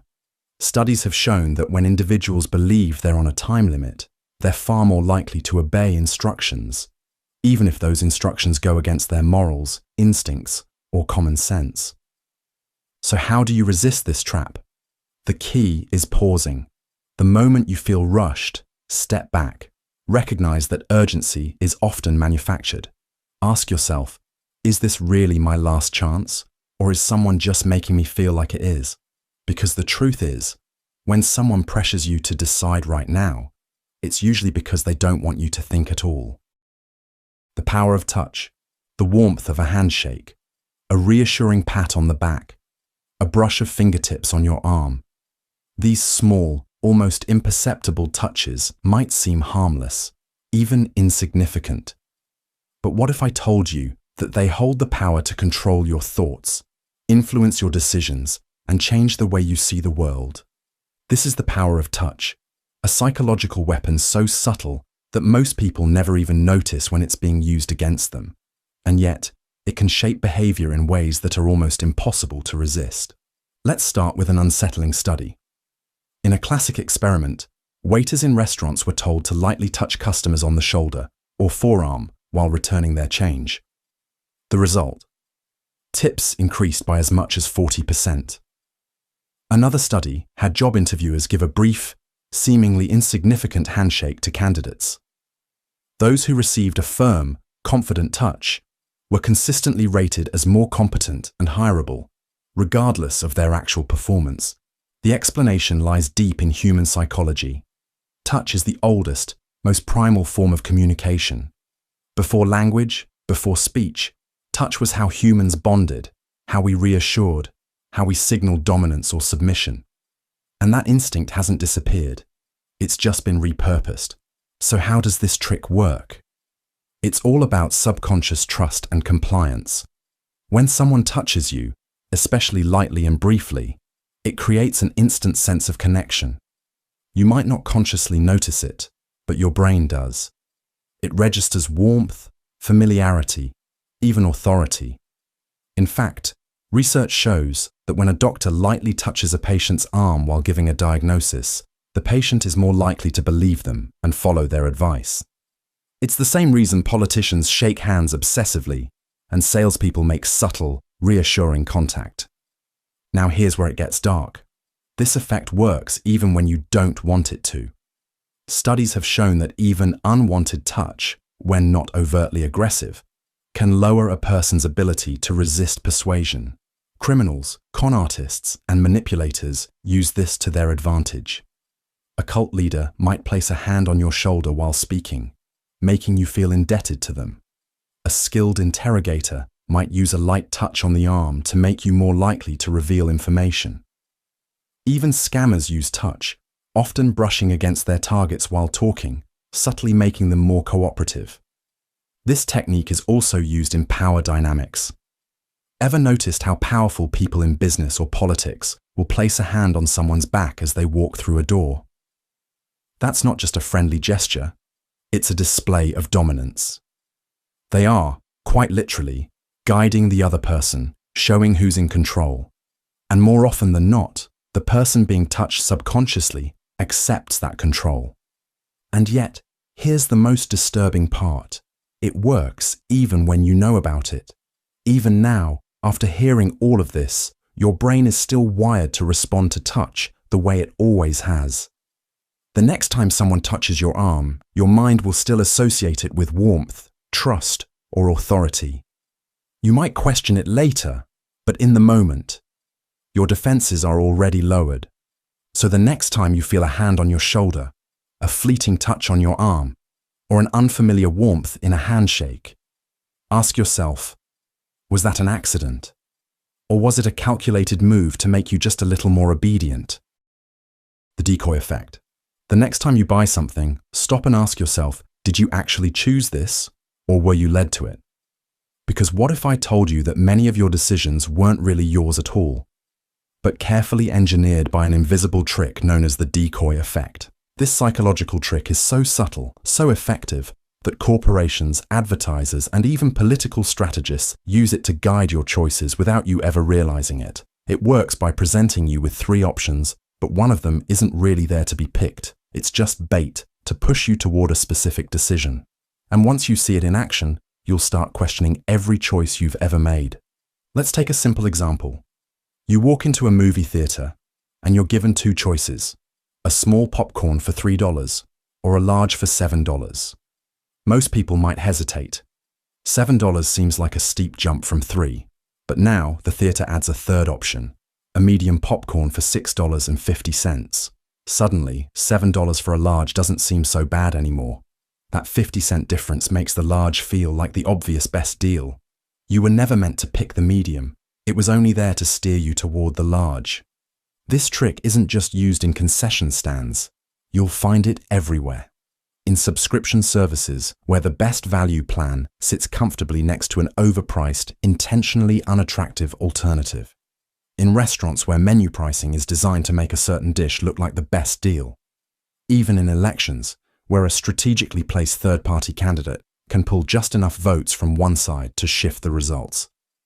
But here's where it gets disturbing. The decoy effect doesn't just shape our purchases. It influences our perceptions of value, quality, and even morality. Have you ever seen a public figure get away with something terrible just because someone else did something worse? That's the decoy effect. By introducing a more extreme alternative, the original choice suddenly feels more acceptable, even if it was never truly a good option. And the worst part? The more decisions you make under the influence of this trick, the more your brain starts to justify them. You convince yourself that you chose the best deal, that your vote was independent, that your moral compass was unshaken. But in reality, you were nudged, manipulated, and guided toward an outcome that was never really your choice to begin with. So the next time you're faced with 3 options, look closer, because one of them might not actually be a choice at all. The foot-and-mouth effect. Most people think that being polite and friendly will always work in their favor.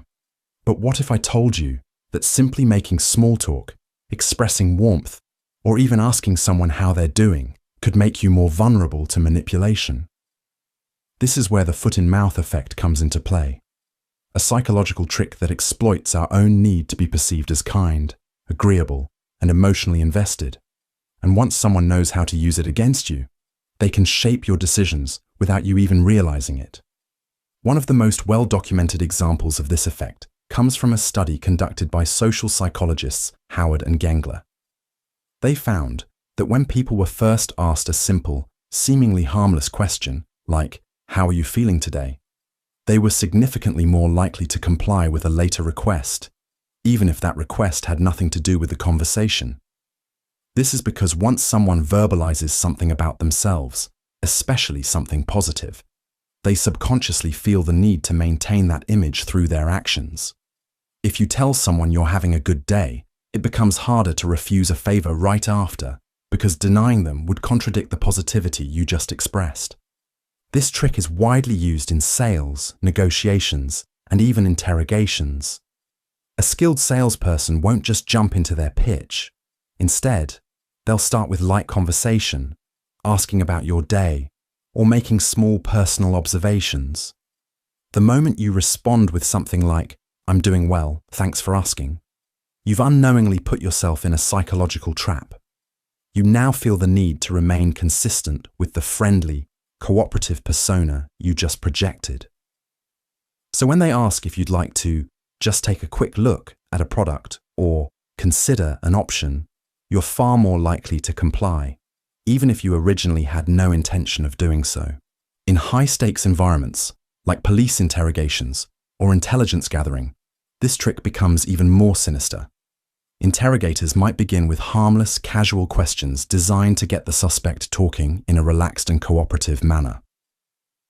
Once the person starts responding positively, they unconsciously want to maintain that cooperative stance, making it easier for interrogators to extract information or subtly lead them toward a confession.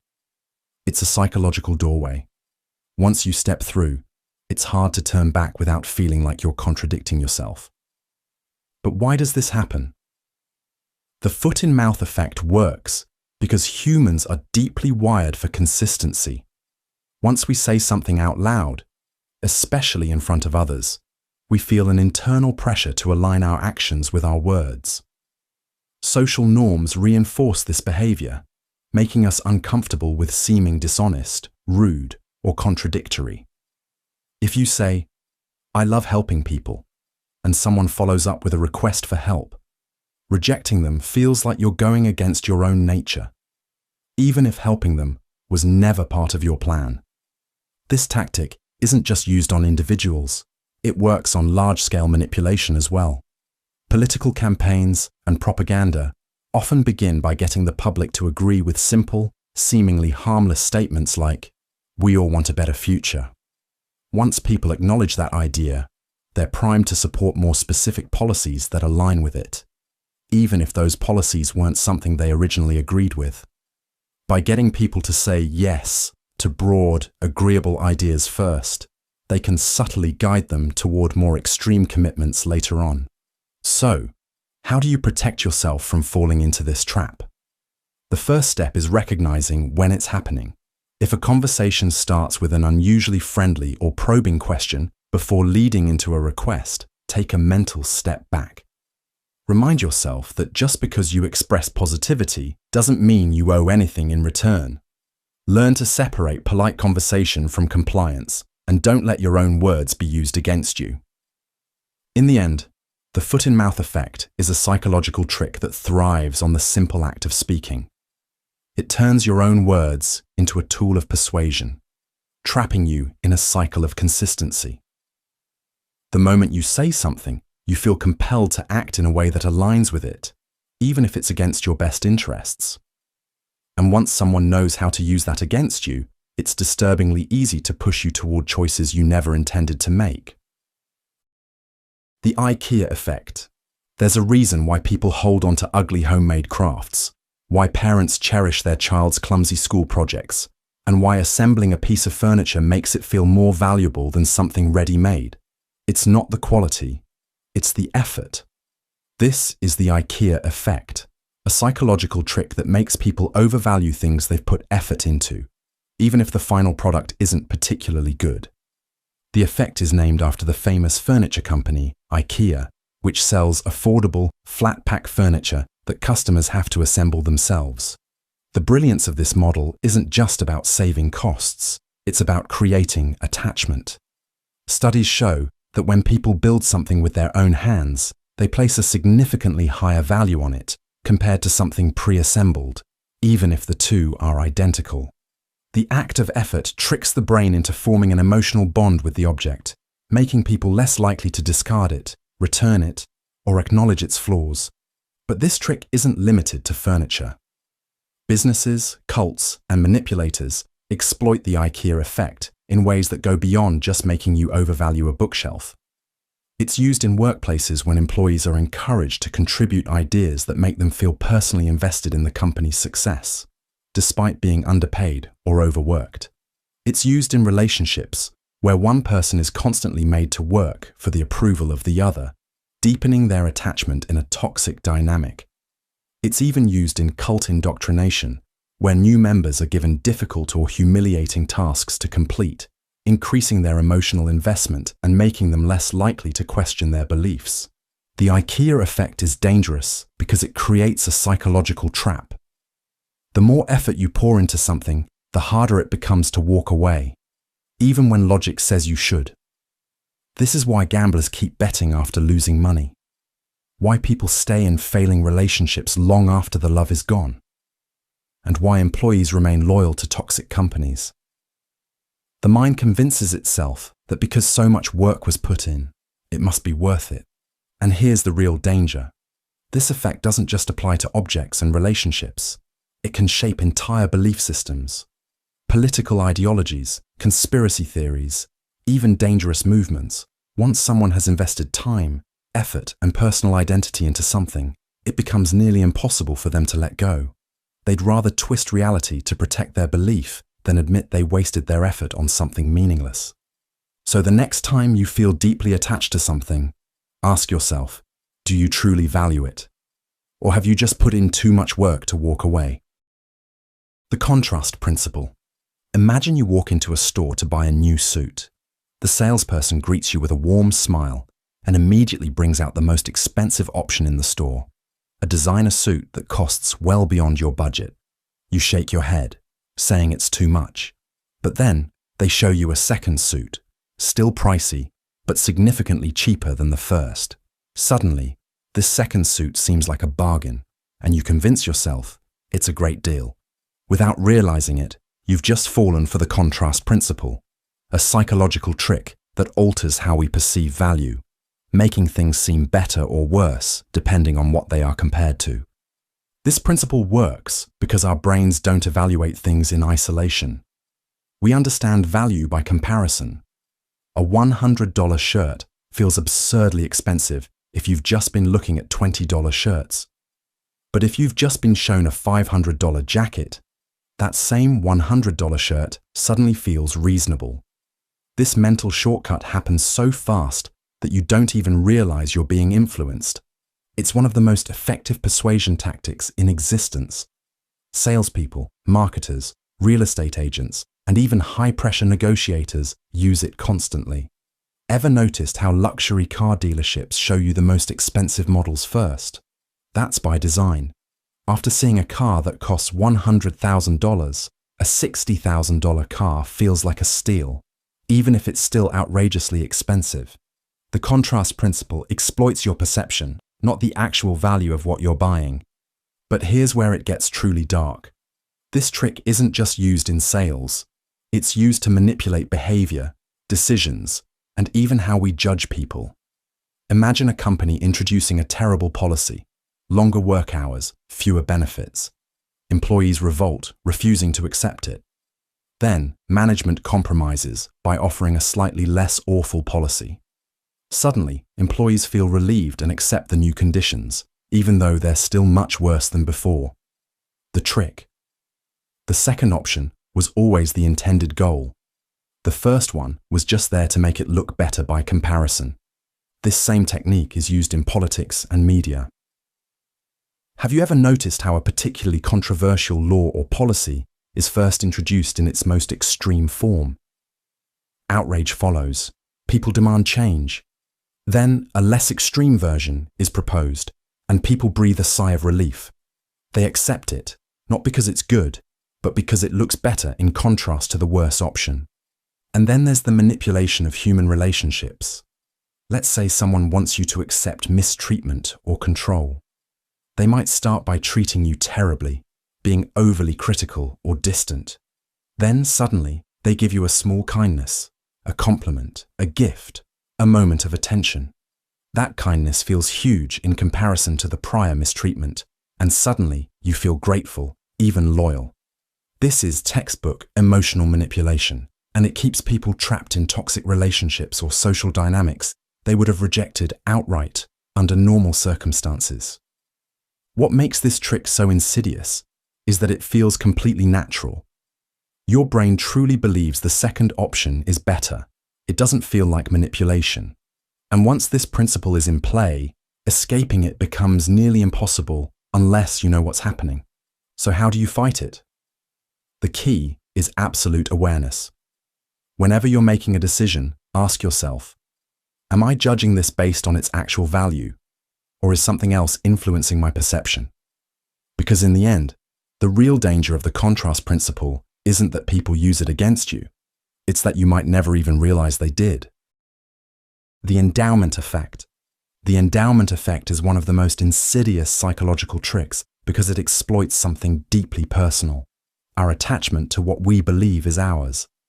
Once we own something, even for a short time, we assign it more value than it objectively deserves. This quirk in human behavior can be used to manipulate decisions, emotions, and even financial choices in ways most people never see coming. Imagine this. You walk into a store and a salesperson hands you an expensive-feeling pen, telling you to test it out.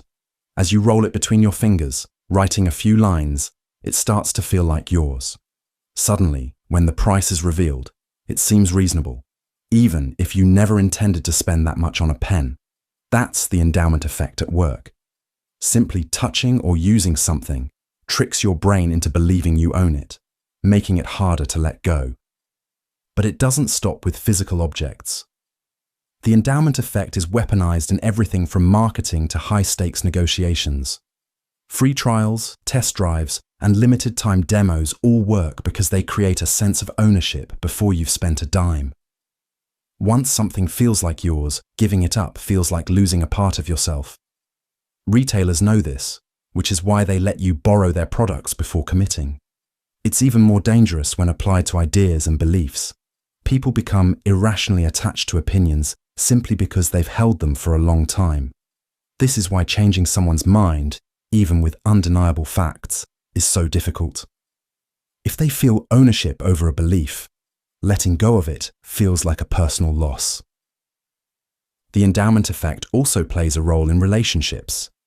People stay in toxic friendships and unhealthy romances because they feel invested. They've spent years building something, and the thought of walking away feels like losing everything. But the truth is, that's just the illusion of value. The same trick that convinces you an old, broken phone in your drawer is worth more than it actually is. When this trick is used strategically, it can be devastating. Cults, con artists, and manipulative leaders rely on it to keep followers locked in. By making people feel like they own their choices, their place in a group, or even their suffering, they make escape feel impossible.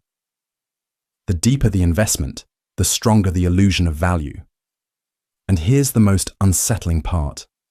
The endowment effect works even when you know about it. It doesn't matter if you're aware of the trick, your brain still clings to what feels like it belongs to you. The only way to break free is to recognize when you're valuing something more just because it's in your possession. Because sometimes what feels precious is just a well-placed illusion. The placebo effect. They handed you a pill. You swallowed it, and within minutes, the pain started fading. Relief washed over you, your body responding just as expected. But what if I told you that pill was nothing more than sugar, no medicine, no active ingredients, and yet your brain believed it worked, so it did? This is the placebo effect, one of the most unsettling psychological phenomena ever discovered. It proves that belief alone has the power to change the body. And while it might sound like an interesting quirk of human psychology, its implications are far darker than you think. Let's start with a well-known case. In the 1950s, a man named Mr. Right was dying of terminal cancer. His doctor, out of desperation, gave him an injection of what was supposed to be a breakthrough drug. The results were miraculous. His tumors shrank, and he made a full recovery. But here's the twist. The drug was completely ineffective. When Mr. Wright later found out, his cancer returned almost instantly, and he died shortly after. This is the power of belief. When the mind is convinced something is working, the body follows. Studies have shown that people given fake painkillers release real endorphins. Placebo surgeries, where doctors pretend to operate, have led to genuine improvements in patients. Even Parkinson's patients have seen symptoms improve, simply because they thought they were receiving medication. And yet, here's where it gets deeply unsettling. This effect can be weaponized. If belief can heal, then it can also harm.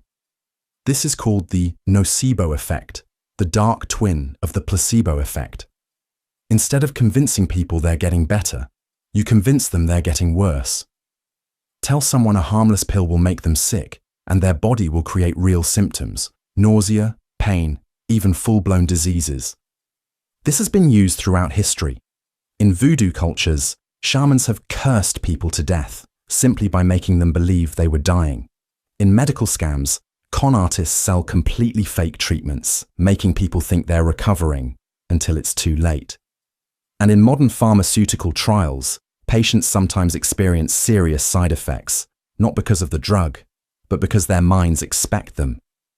Think about what this means. If belief is strong enough to change your biology, then how many times in your life have you been tricked? How often has your pain, your relief, your sickness, even your recovery, been dictated by expectation rather than reality? And more importantly, who's been shaping those expectations?